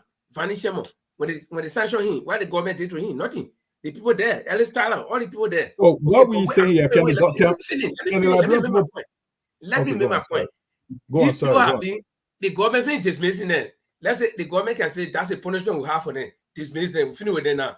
So, but with all that, the sanction, the American sanction is still on that roasted on hanging on that neck.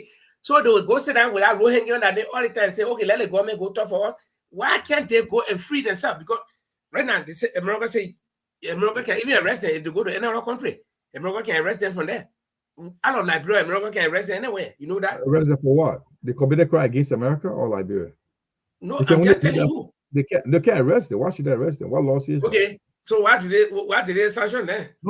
No. Sanction, they will not give them visa. They will not come to America. Some other thing. Okay. So when they say that, say, okay, we're waiting for our government. Not for let our government go fight for us. No, you don't understand. The government is sacking them.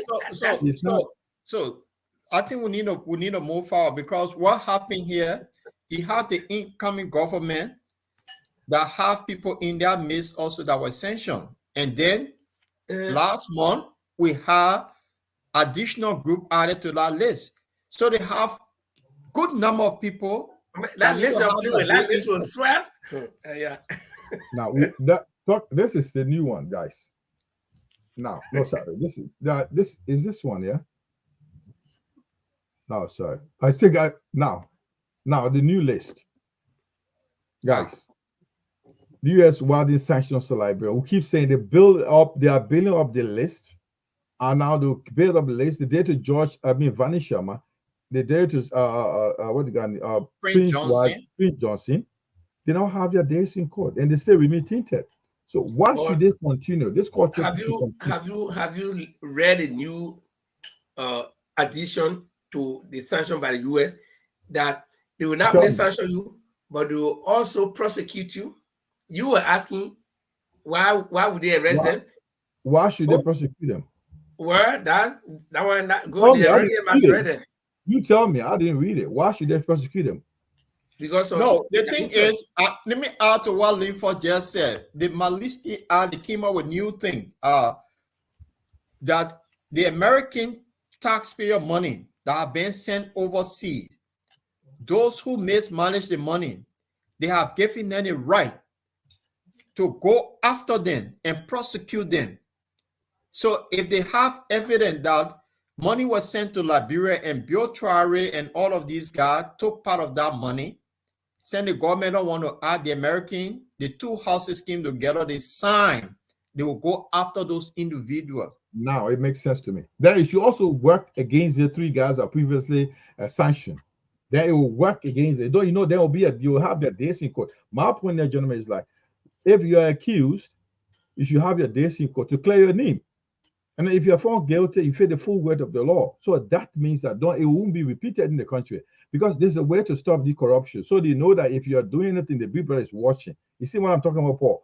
So if you should not be committing crimes, steal a Liberian money, Liberian pool money, you said that, oh, I wouldn't be sanctioned, and after that I'll go and run for senator or a representative position. Now, those guys are going back for another now 6 to 9 years, going to be in the Senate, in the House. They don't need to go to America. They can go around the world. They don't need to go to America. That's all they're doing.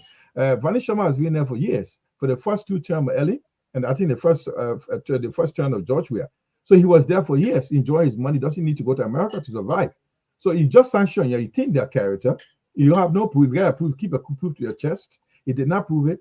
Let them have their days in court to prove themselves innocent. That's my point here. You can't just. Jima, every time you talk about it in court here, nobody will fight for you than yourself. We should call for it, because Liberians should not allow them to have these guys roaming around us when they are corrupt. That's my point. But this become harder, Jima, because what happened now, they won their seat. Yeah, that's the difficulty. You know what, Paul? Okay, this is the point. If they were given the chance, that do not let them run, because there was something like, why you allow them to run for the various seats when they're tainted already? But then Liberians say it's your American sanction, it's not our sanction. As far as we are concerned, because the culture is already there, that these guys are not corrupt. Once they can take money and give to anybody, people say, oh, they are people, they don't give. They want money, the American money, they are already stealing in their country. Why do you worry about our country? Let them worry about their own country, then in Liberia. This is what happening in countries like Burkina Faso, in Mali. I'll tell you a little story. Probably you know the better than I do. What is happening? These so-called Islamic terrorists that are in Mali, they're attacking Mali every day, making sure to the major cities. And how many French troops were in Mali? There were almost 5,000 French troops that on a daily basis. They were attacking them. So what the Burkina Faso government did, ask the French people to leave. They will run their own place. So they had contact with the Russian. And they brought, you know what they did? They can sit somewhere and attack those guys with their drones. When those 5,000 soldiers, French soldiers were in Mali and Burkina Faso, doing nothing with the terrorists, right? So what they did, they drove the French out of those 2 countries, and they took on their own security. And now you hardly hear of those terrorists attacking those areas anymore. This is what I'm telling you right now. They will sit there and control your system and tell you this is how I want you to run, and they will not support you on it. They'll make you to run the way they want you to live your life. This is my point, guys. These guys could be criminals. I'm not denying that. But if you carry this guy to have them judged, the Liberians should say, look, there was some demonstration before the election that the Nathaniel McGill, the bail travelers should not run for the various seats. They should be brought to court. That's what they were saying, but nobody listened to them. So how many people will be listening? If we keep doing these things, these guys will not go continue stealing our people money. So they will know that, well, if you do that, Liberians themselves will young for change, they'll young for your court case, and you go to court. From that day, we'll know where you stand. So it goes against on your record. But now look at those guys. They are being elected to serve in the House. What are you going to do with them? They don't need to go to America. They don't That's need. a question for you. Who's asking? Since the other is asking who should carry who to court, because they are all corrupt. This is the point in Liberia, and that was linked for drafting us. That's an obvious question. I don't know why the question about it. Oh, that's an obvious question. Now asking them, the Liberian government should ask. I hope $6 necessarily following what I'm saying. They have been accused. They should ask the government that what Serifa has been doing it. We've been accused. We want you to set up an international probe team to investigate the allegation against us. If we are found guilty, let's go to court and prove our innocence. They should ask the government to have the American government to bring evidence against them. That's my point. So we also know what the government can clearly and safely and easily say the Americans say you are corrupt. So we sack you from our government. Well, you should listen. That's how much we can do. Go to America, go ask them to produce document. You're not. No, but lean follow. If I went to your house and stole your money, and I walk out, and then you say, "Oh, Paul stole my money," now say, "Oh, let me go to the court and say, Linford say I stole money." Yeah, he proved. You don't clear your name. To clear your name. Yeah, the money they stole, they put on and said he got stealing from you. Linford, so what's the job we are asked them to resign if they didn't steal money? Let me get an analogy you're giving. There's a boy living with you, right? I said, Linford, that boy is being very rude. He insulted me on the phone the last time. Yeah. Throw you out of your house. What you do? Yeah. Okay, he threw me out of the house. Then the boy said, "Oh, he doesn't know me. Only know you me. You through me, you know." So he said, "Jamal, Linford, that's not true. I did not insult him. So what you were telling him? Go take him to court, or you gonna ask me, Jamal? Let me correct you on your own stuff. My boy, you come to me and say, Linford, your boy abused me. Yeah. I said, throw him out of the house. No, I said, throw him out of the house. I said, throw him out of the house. I grabbed him, beat him, I put him out of the house. I finished punishing him. I finished punishing him. Yes. For you saying that he abused you. Yeah. But because you say he abused you and he's not supposed to, maybe you are teacher in the school and he going to that school. Then you say he abused you. That's it. I see abuse me on the phone. Yeah, don't go that level. I see you abuse me. We're just chatting abuse me on the phone. I'm not teacher. You just abuse me. Just let me tell you, there is a serious will you ask me why? Give me a chance now. Give me a chance. People, you're looking one side. Why were America even in the first place sanction our own citizens? Because we begging America for money. America giving you money every year. And they say the money they give it to us, when they give it to us, we don't use it for the intended purposes. We let people steal it. That's why they hand plug those people who are stealing from us and sanction them. Okay, so if we sack those people, and we America, and let's say America still got this gallows hanging on their neck, you think they will say that they're the individual who was sanctioned, they should say that and say, Liberia government finished doing what? So let's go to my boy. You are America, or let's say you are the classroom teacher. My boy insulted you. You brought a complaint to me. I grabbed him and whipped him. But you are still saying that my boy cannot go to the school. So will my boy rather beg you, or will he come back to me and tell me to come investigate you why he abused you or why he can't report him? No. My boy should be the one to say, oh, let me go back because I still want to go to school, right? Let me go to my teacher and beg him or asking how I abuse him. But they don't want to do it. Then they say, Liberia government taking action. They sack them, finish. All right, guys, fine, thank you. Let's transition. What did you the future look like for the three gentlemen on the screen right now? U.S. widening sanctions on Liberian official from the three: Miguel Traore and Miguel Traore and Sarina Seaford. No, I'm looking something different. I said Miguel Traore and Sarina Seaford. That case is already hanging with Johnson and Sherman. Now we have three on the docket again. We have like Nokwe, Daniel Che, and not Daniel Che. What the guy? Abochie. Sorry about that. I apologize. Right. What does the future look like for them? Will they also be?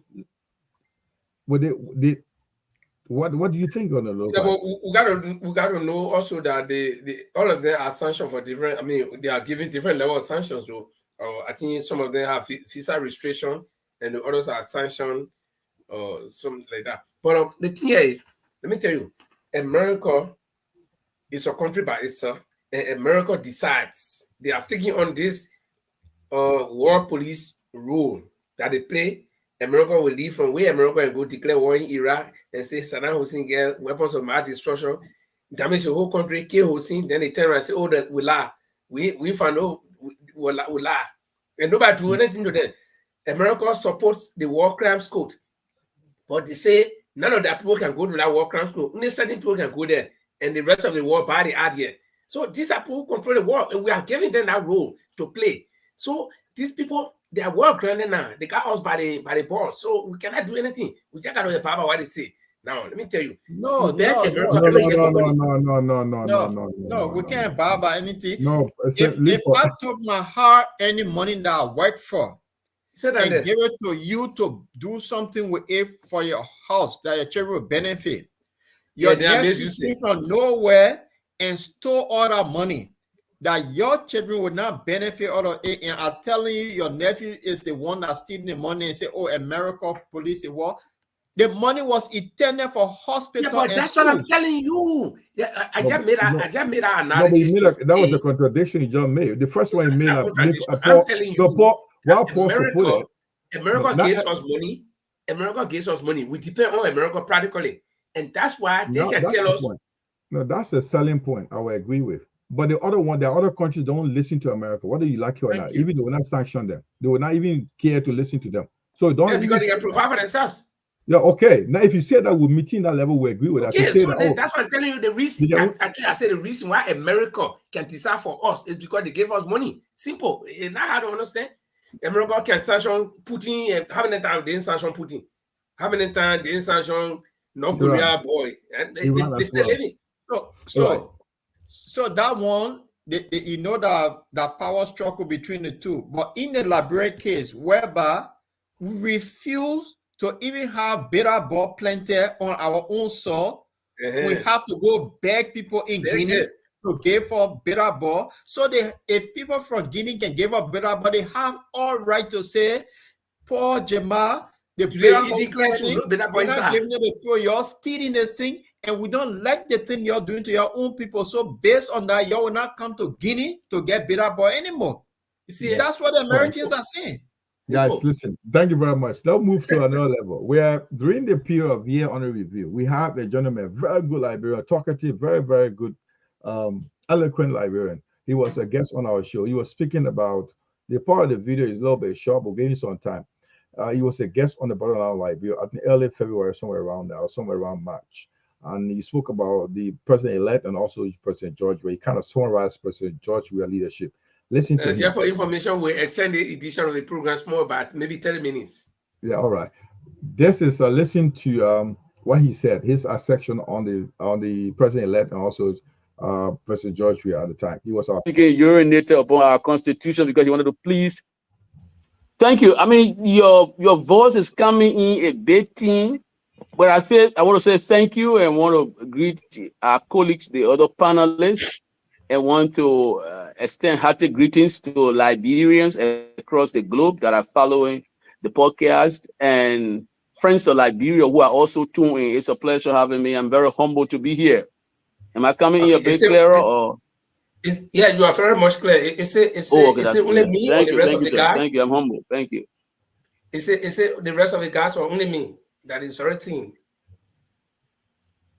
Huh? I'm the only person who is very thin. My voice. Yeah, you coming a little bit thin, but yes, maybe if you raise your voice a little bit like I'm doing, if you put some energy in there, some oomph in the voice, maybe we can make good progress. Yeah, I think I will work on something here. Oh, Marie, welcome, Mr. Jackson. Thank you, brother. Thank you. I'm humble. Hello, thank you. Can you hear me? Do you hear Marie as well? Hello. Yes, Hello, I think I heard Marie. Yeah. You were at the World Maritime Organization, that is the IMO, as Liberia's permanent representative. I think that much a lot of people may have known about you or heard about you. Will you care to tell us who Ashley Jackson Jr. is? Probably, if you don't mind, you can go to the academics and so forth. I didn't get the question, but you were saying that I was assigned to the International Maritime Organization. Do I say something about that or say something about myself? I don't know why you're not getting me too well. But I think when you come on this out a little bit, I was born in the Southern Post city of Buchanan, Grand Bassa County, at the International Maritime Organization, a post I was occupying before. Inquiry Commission wrote me back, shamelessly said that they didn't have the competence to investigate their boss. And I raised that issue with the United States government, and by then it was a Majesty government, but now His Majesty government of the United Kingdom, I shared notice with the CDC government. This is where I am. I'm currently speaking with you from Broadville City, Parker Corner. Okay, fair enough, Mr. Ashley Jackson. Paul, you guys just heard the introduction by Mr. Jackson himself. And so I think you guys now know who we are going to be talking to. And Mr. Jackson on this platform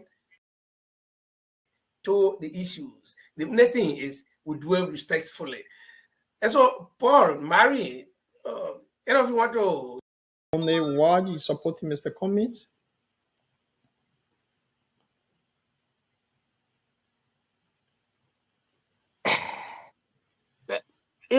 there are three major contenders for the presidency of our country.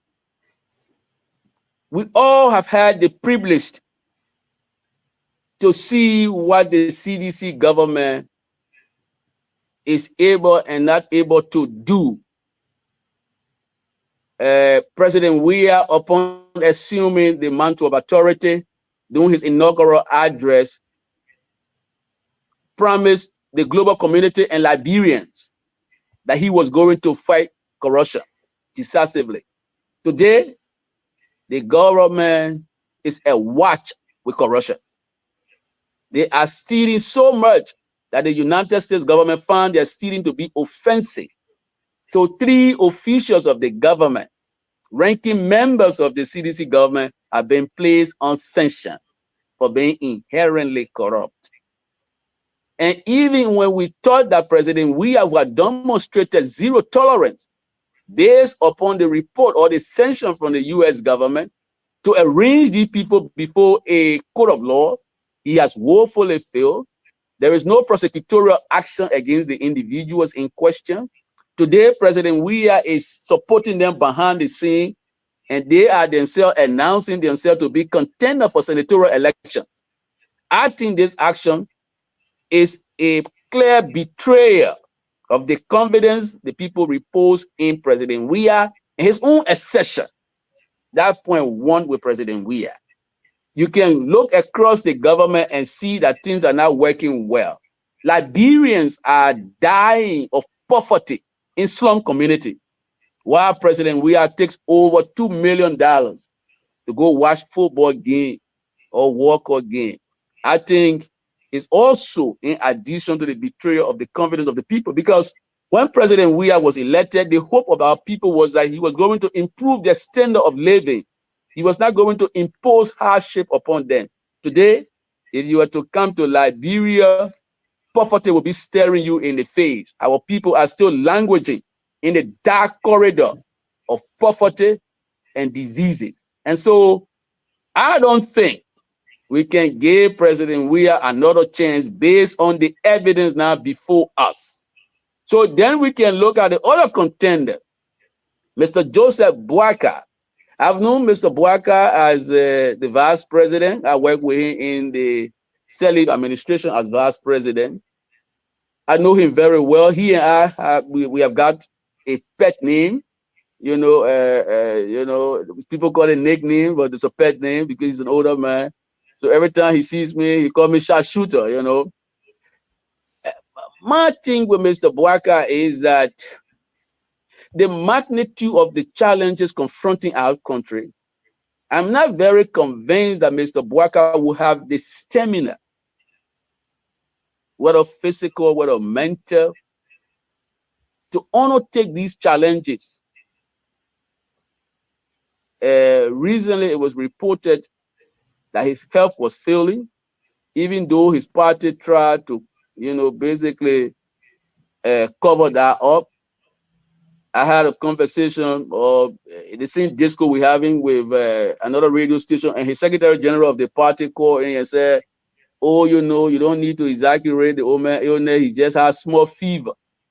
And my response to the secretary general, Amos Tua, who is a young comrade of mine, I said to Amos, but if the former vice president has small fever and he was hospitalized for 5 days, then if he have a major fever, what we'll be talking about? We'll be talking about maybe months in the hospital. And so I believe, the old man has served 40 years in government. You can't ask for more, man. You've done your part, been there, done that, So I'm thinking as an elderly statesman, he will take a back bench and advise.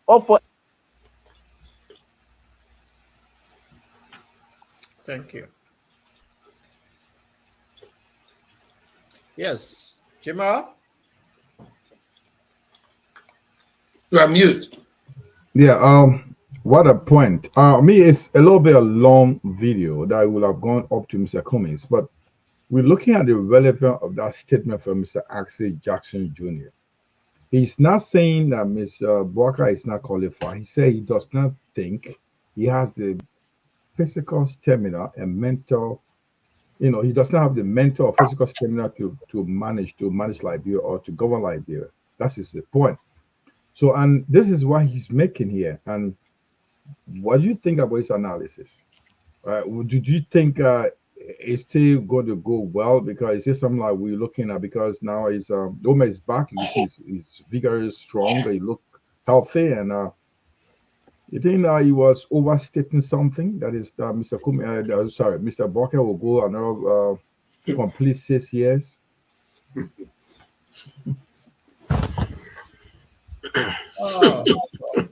Leave her flow because. Why you laugh? Why I laugh? Okay, is taking his own time. Look, they think it's Liver, eating on the platform, please. Yeah, this is simple, Jamal. Liver, you need to go away and come back. No eating on the platform. If you have issue, come. And chewing on. Okay, go on. You want me to get you some? You want to share? You want to share with me? Yeah. So I will not sleep, yeah. Okay. All right. I will not sleep. Don't. Go on, Paul. Let me hear you. Well, let me hear you. Asa Jackson stretched something long time ago, and these are things that people been talking about. But the country called Liberia, people don't listen. They let to experiment. So it's good that they were yearning for our uncle to take office.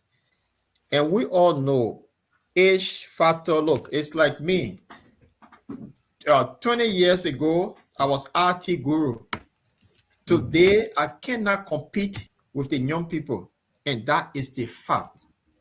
I'm talking about having my nice retirement home in the Caribbean where I can put my feet down and relax, I can't compete with anyone. This is where you sit and enjoy with your children and grandchildren. This is the time. As you get older, my man, just look at 2 years ago, I had plenty of hair. Look, everything gone. So when we age, we start we don't have that energy in us anymore. And that's the point Asa Jackson was making. At that age, will he be able? And Asa Jackson alluded to the fact that he don't think the old man will make it. And it's something that people say over and over and over and over, but the people in Liberia don't listen.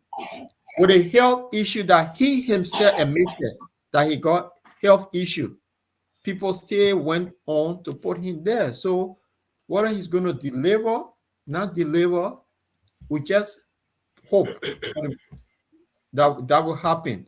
Another thing that he talked about, the sanction that we just mentioned, Asa Jackson talked about it in that video, that these people should have had a day in court. It never happens. So, and you can only pray that Liberia, the next 6 years, must be a good 6 years. If Asa Jackson projection come to pass, then we are doomed. Okay.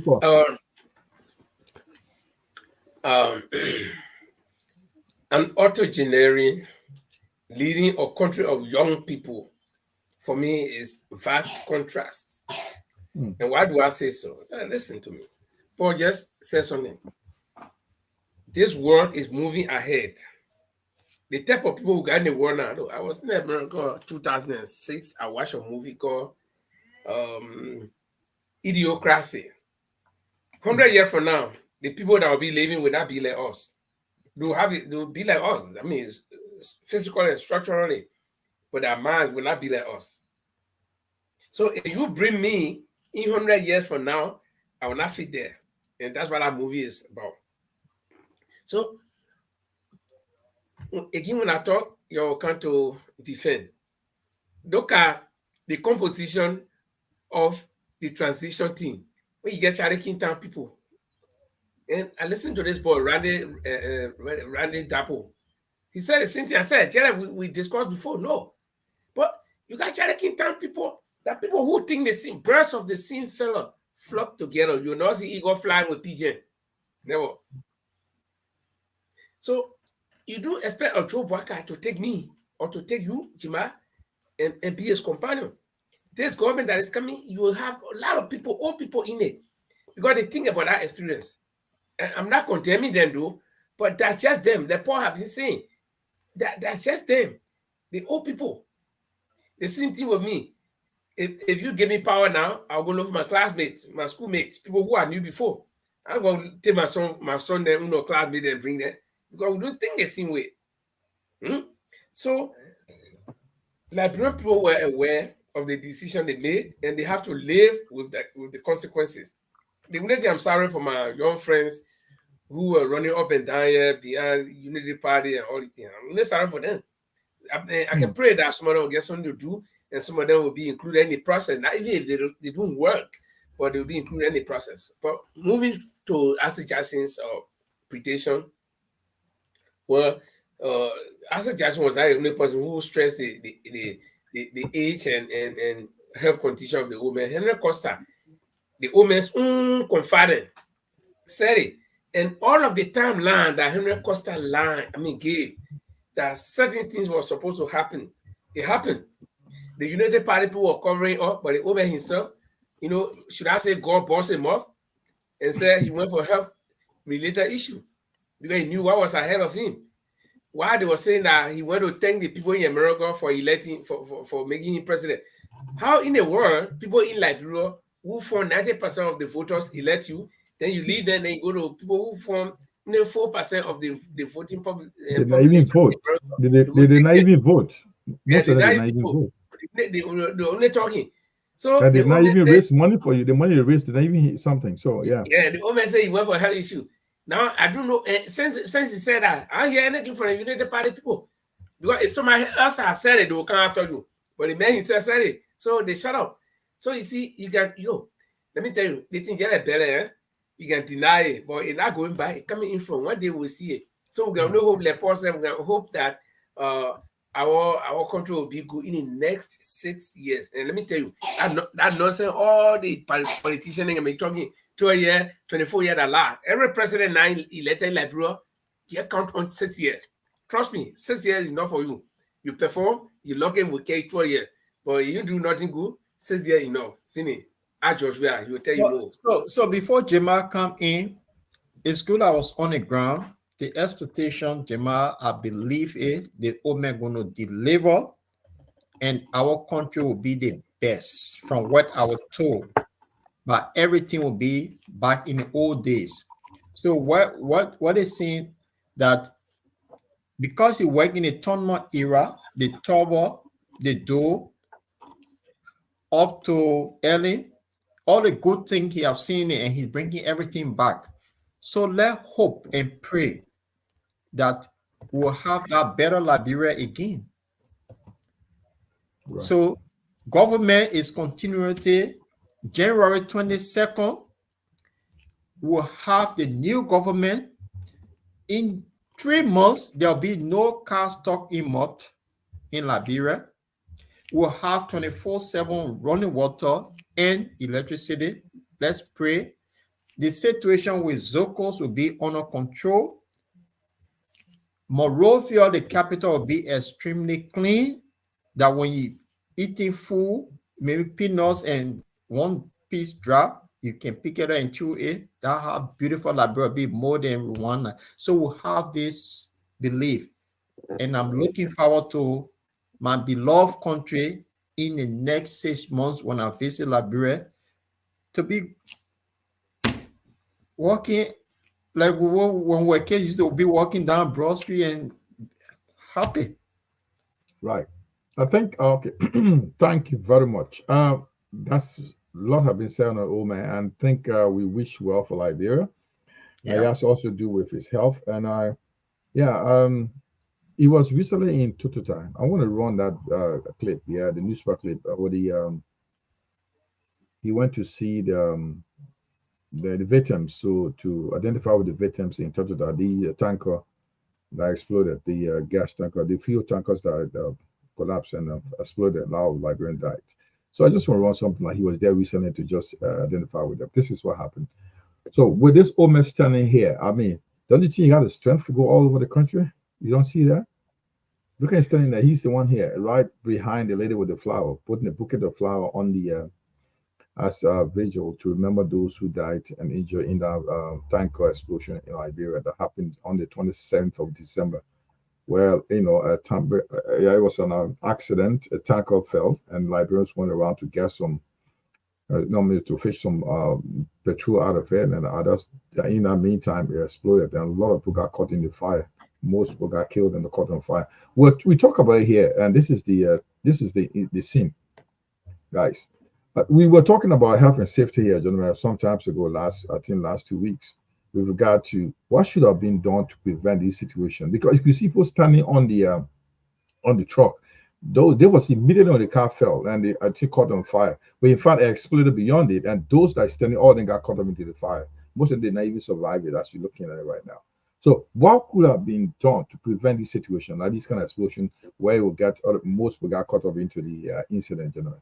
We talk about health and safety once in our program. What do you think we can do much for this country? Because also one of the reading I came across, this guy from the president of South Africa was sending us a message, Sarah Ramaphosa, and it was a big news all around the world. The tanker explosion that caused a lot of deaths in Liberia. What do you think we could do for health and safety, and we're seeing this situation, gentlemen? Yep, Jamal, the last show we talked about this. And I want to go back to the photo of the reef that the old man, the president-elect, is standing over there. And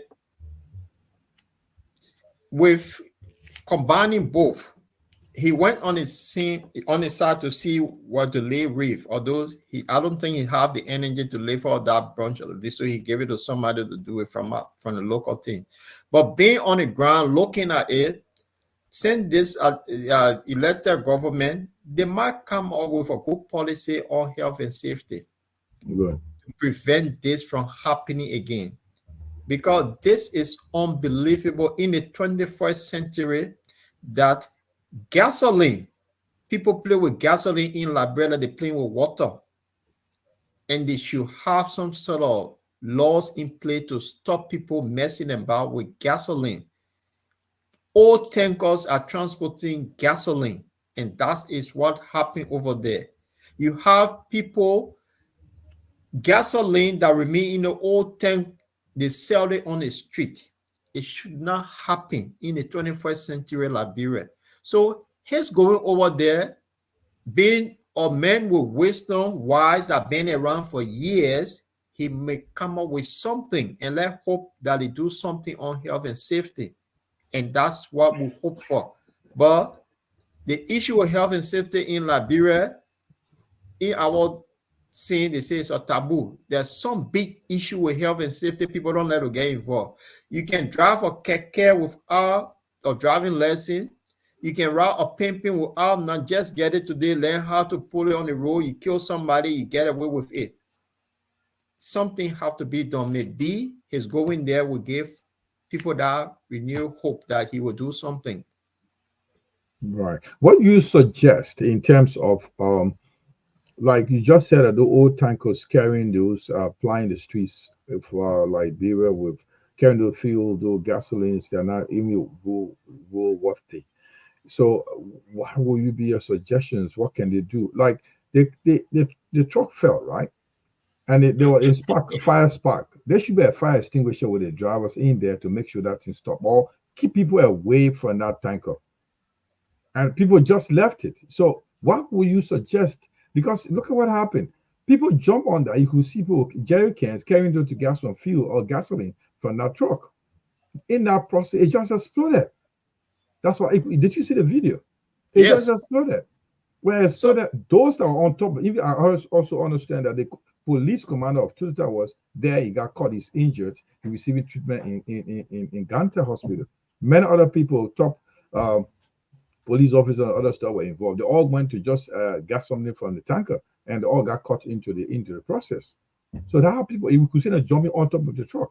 What would have been done to prevent that? That's the point. So Jamal, the whole of transport ministry and the police, they need to look at the vehicles that move heavy goods. It's not only this tanker. You remember you've had these guys that carry a container. They'll go up Crown Hill that the vehicle can no longer go up Crown Hill, come down and kill people. Descend, yeah.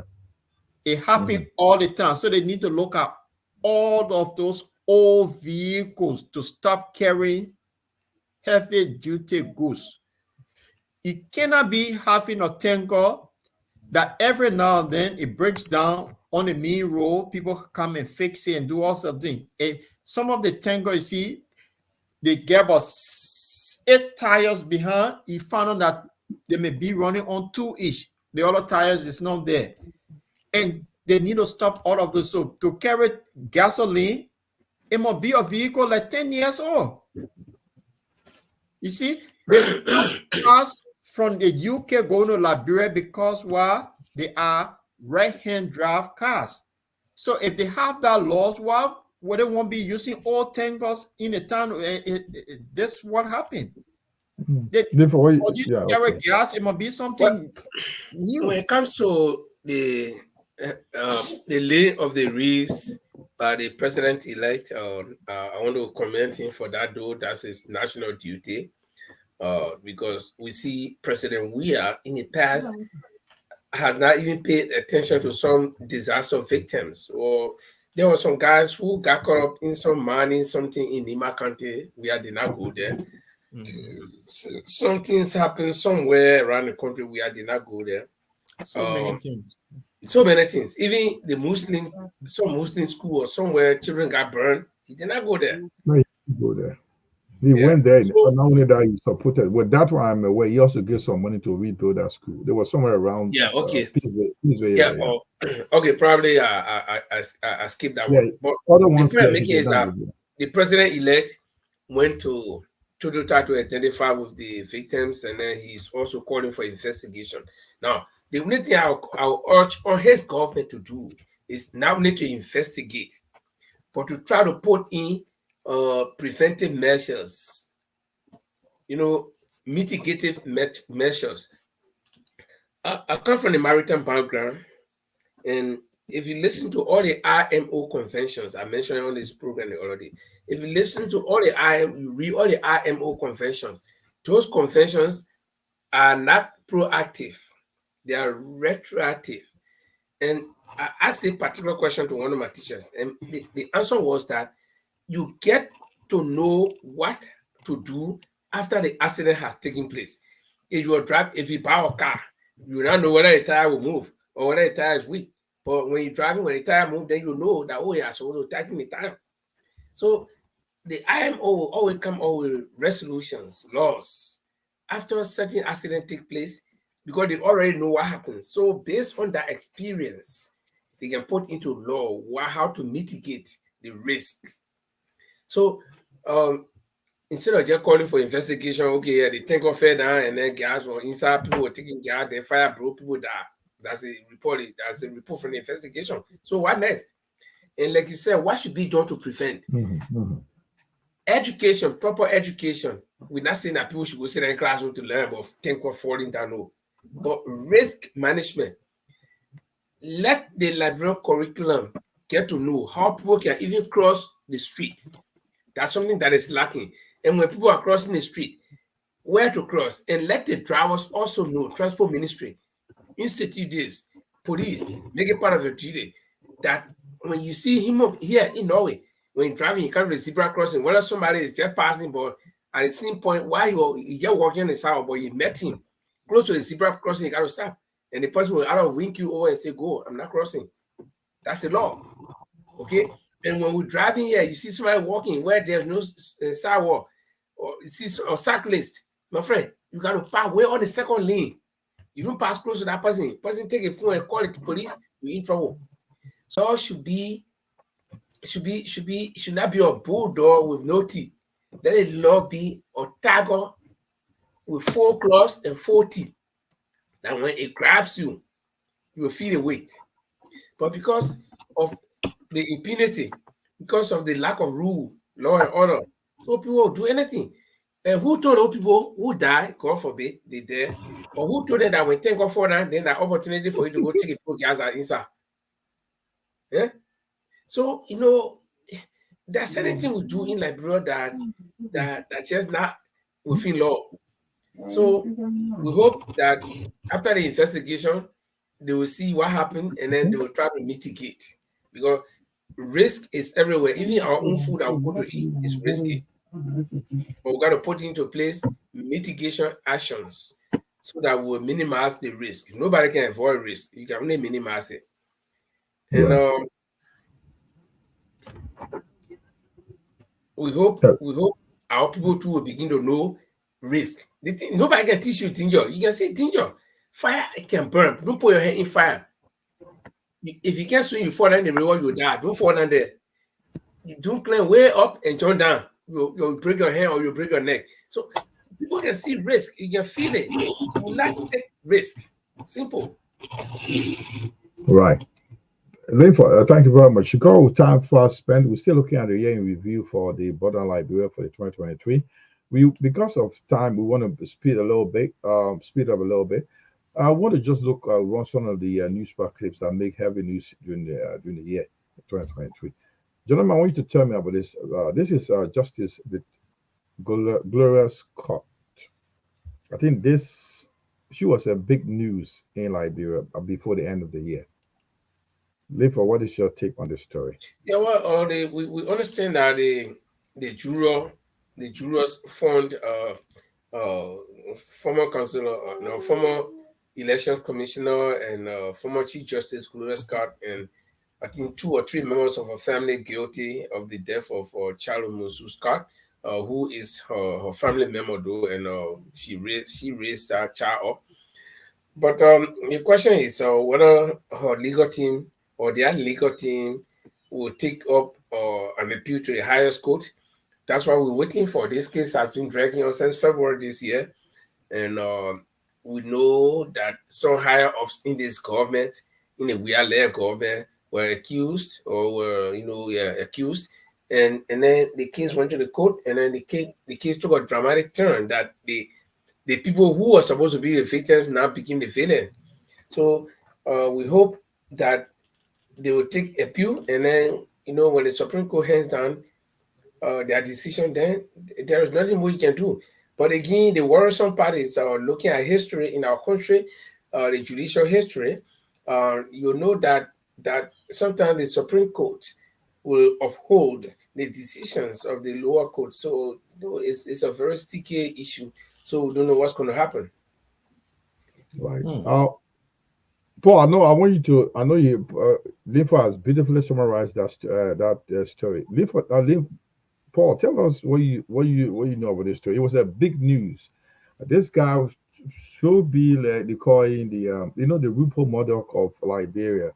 Rupert Murdoch is a guy that was like he's a Australian natural American that runs he's they call it media mogul.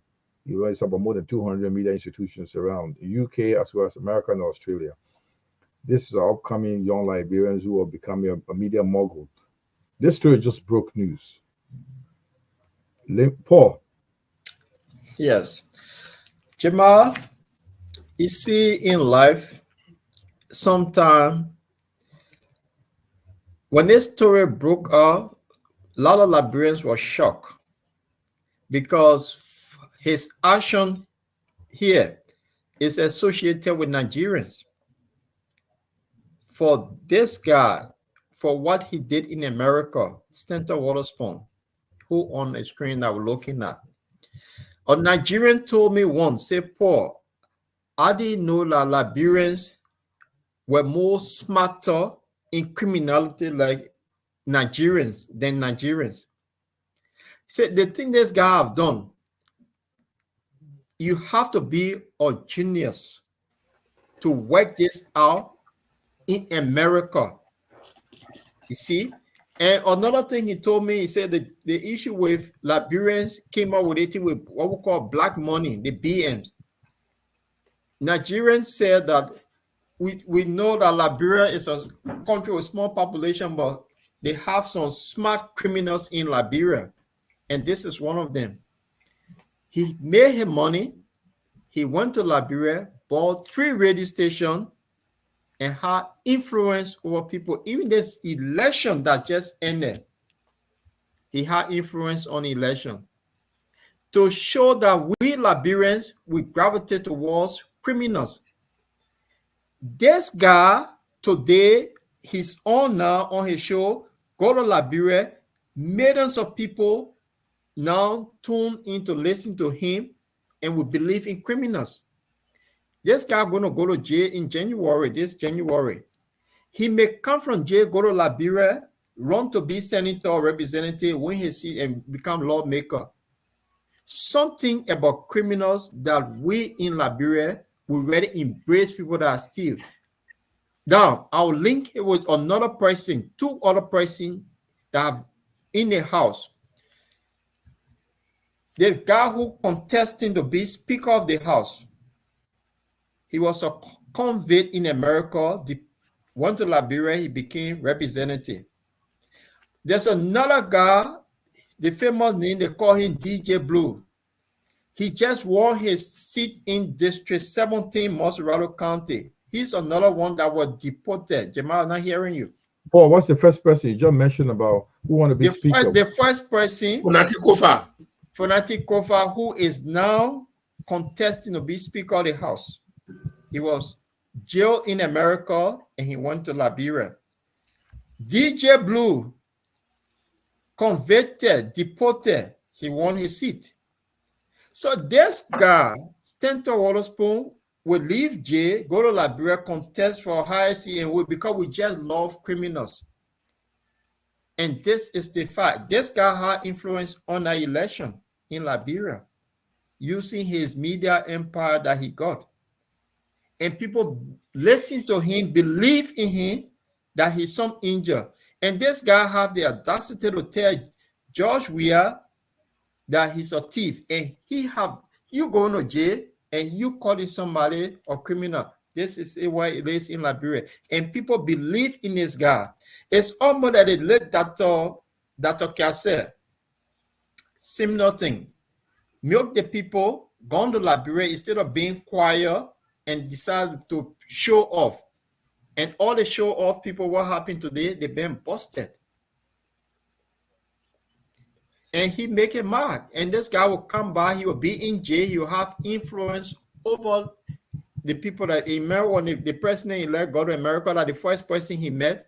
So I don't know. But there's a belief that he's one of the financier of the president-elect, the Unity Party. So he might, being putting money during the time. Yeah, Henry Costa said that, and he said I have all the documentation. So Costa but I think we wrapping up, but it's a good program for me. We will sleep here going through.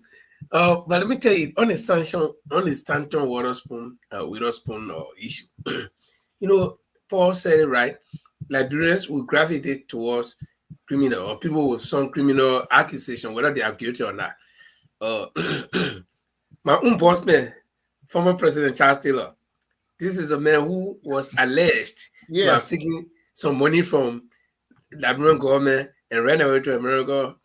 And the government filed a case against him. He was busted and put in jail in America, and then he miraculously escaped, as he always told the story. He said it's a super cap story. Only he and America know how he left the jail. and then he came to Liberia. In fact, he started work. People died, but still they elected him, and he became a boss. And I know I respect him a lot. A smart guy. Then you got the likes of Fonati Kofa that people say was in jail in America, and then this one right here, they were sitting here, and I hear Liberian people praying, "Oh God, help me, oh!" And you know what position you put God in? God said, "Thou shalt not steal, thou shalt not kill." Then I go and call somebody through. They say, "God help that boy who call it people through." Hey, God help me. So where you putting God? Do you know better than God? And then I ask myself, what type of people are we? That when God said, when I do this, we do the same thing, then we'll turn around, I go, God help us for doing the thing that he said when I do. So, and Paul said, don't be surprised that one day you will see or Stanton Waterspoon on the ballot trying to become senator or maybe president because you got money. Yeah. That is if you survive the American jail, what he's going to serve. And now people say, oh yeah, they will cut down his term. Yeah, you can cut down the mere term, but the Bwaga government will have questions to answer when it comes to Witherspoon. Because they have been seeing Witherspoon visibly, the Americans have seen him visibly involved with this government. Fundraising, promotion, media propaganda, everything he had done it. So if he's in jail and Bwaga takes power and the Americans begin to investigate him, what did you do with this criminal, our criminal? This one, the American criminal and I Liberian people criminal. Okay? So right. They will have to answer questions, but the pressure will build. Look, and the expectation that people have, we have to wait. For me, I will abide by the thing what people always say, wait, let the people take power first. We're not talking yet. Well, wait, let them take power. We'll get a chance. A lot of things will unfold. That's all I can say. Thank you very much. Guys, while we're wrapping up, we've got to bring down the curtain with one news. That's the most recent news that happened yesterday. That's the start. We just want to close the 2023 event with one of the latest news that just came in yesterday. So we'll bring that on. But before then, let's welcome Elder James C. Blythe Jr., who is watching from America. Whoever's also joining on Sister Dolly Nelson. We also welcome you, Guy, Joyful, Guys, Tommy, and others that have been joining us today. And we're not forgetting all those who did not make comment. They've been following up from the start of the program for the past 1 year or 2-3 years, being part of this show. Say a big thank you for helping us to make 2023 a success. But in any case, I want to bring that curtain now on with this story that just broke yesterday. This is Samora Wolokoli. Is now the new Liberian Revenue Authority Commissioner General. He was appointed. He was nominated. He's not yet confirmed. I said he's now being nominated by President Weah. So his confirmation await by the Senate will confirm him. So he was the Deputy Minister of Planning and Development, right? Minister of Finance. That's Samora now. That's the latest news just coming in. We just put in today to just close to bring our curtain down on the 2023 major event that made news for I got a question to ask. And also, I want to relate his case to that of Musa Dean. Now, the question many people may be asking is, today, on the 22nd, President Weah will not be president anymore. And today is the 22nd, almost the 23rd now. I mean, today is the second, almost the third. We just 20 days ago. Constitutionally, President Weah has the authority, is clothed with the authority, and that's his constitutional right, according to of course the it is. Constitution, to appoint, dismiss, and whatever. Now, the question is, should he begin to make some of these nominations, or like that the case of Musa Dean and Samora Wolokoli, or we just say, out of the concept that government's continuity, okay, let me just let a new government come in, do the appointment. I don't understand because this is not a tenure position. Oh yeah, it's a tenure position, I think. He's also close for the authority to appoint until the date of his leave or he's leaving office, and it's up to the Senate to see if they confirm him. If also the new government they want to meet him as the Commissioner General, but up to the day of the inauguration. Leaving office, turning over to a new leadership, he's still close with authority to appoint as the president. You can stay the president. Okay. Now I understand. So it lasts squarely with the House, with the committees. I think confirmation the House committee on revenue or something. If they have any committee like that, would be the one to decide if Samora. Yeah, consider Samora is rejected, and if the president-elect who will become president on the 22nd of January will want to still put his name forward to become this Commissioner General. Probably they want to, once he's rejected for the first time, we'll put a different name forward, because the name put forward was Samora Wolokoli, which was made by the president, George Weah. President will be at the time will be Ambassador Barker will say, I'll put somebody else's name forward instead of Samora Wolokoli. Paul, what's your point on this? Oh, there's a saying They call it, if you're a lean dog president, you are going out. It's like you get ceremony now because you get a few more days left. This other appointment is standing appointment. I would leave it with the incoming president to make that appointment. Now you can put the name forward because what the incoming government are saying, it will be a government of inclusion. So maybe from a wise man point of view, I would think that our president decided that since it will be a government inclusion, let me nominate these names and you take them into consideration. But I think he should have left it for the new government to make that call for any tenure position. The associate justice that he picked is a tenure position up to 13 years before you step down. And this one, I think that's 6 years. When you think about, I think for this appointment, 6 years for the new government, we don't know, but I think he should leave it with the new government to make that call. So Samora too, he one of those that Yeke Koluba have been behind, that he's very corrupt. And Yeke Koluba said it over and over in his district that this guy have built some buildings. And he one of those that Yeke is waiting to arrest when he found guilty in court one of these days. So I don't know how come that this appointment, the nomination were made by the president. I think he should just forget it because I don't think the Unity Party government and the new 55th legislature going to accept this guy. Yeah, but I think that's the point I just want to drive. I don't know. The nomination is one thing. The confirmation or the confirmation hearing and the confirmation itself is another thing. So with 20 days left, if the committees will work very fast and have hearing for these nominees, it's possible that one of them could go. And I will tell you one thing: one of the reasons why we are is selecting the Musa Dean, because this new government has threatened to go after we are auditing and all these things, and then bringing people like locally there and then putting it to LRA.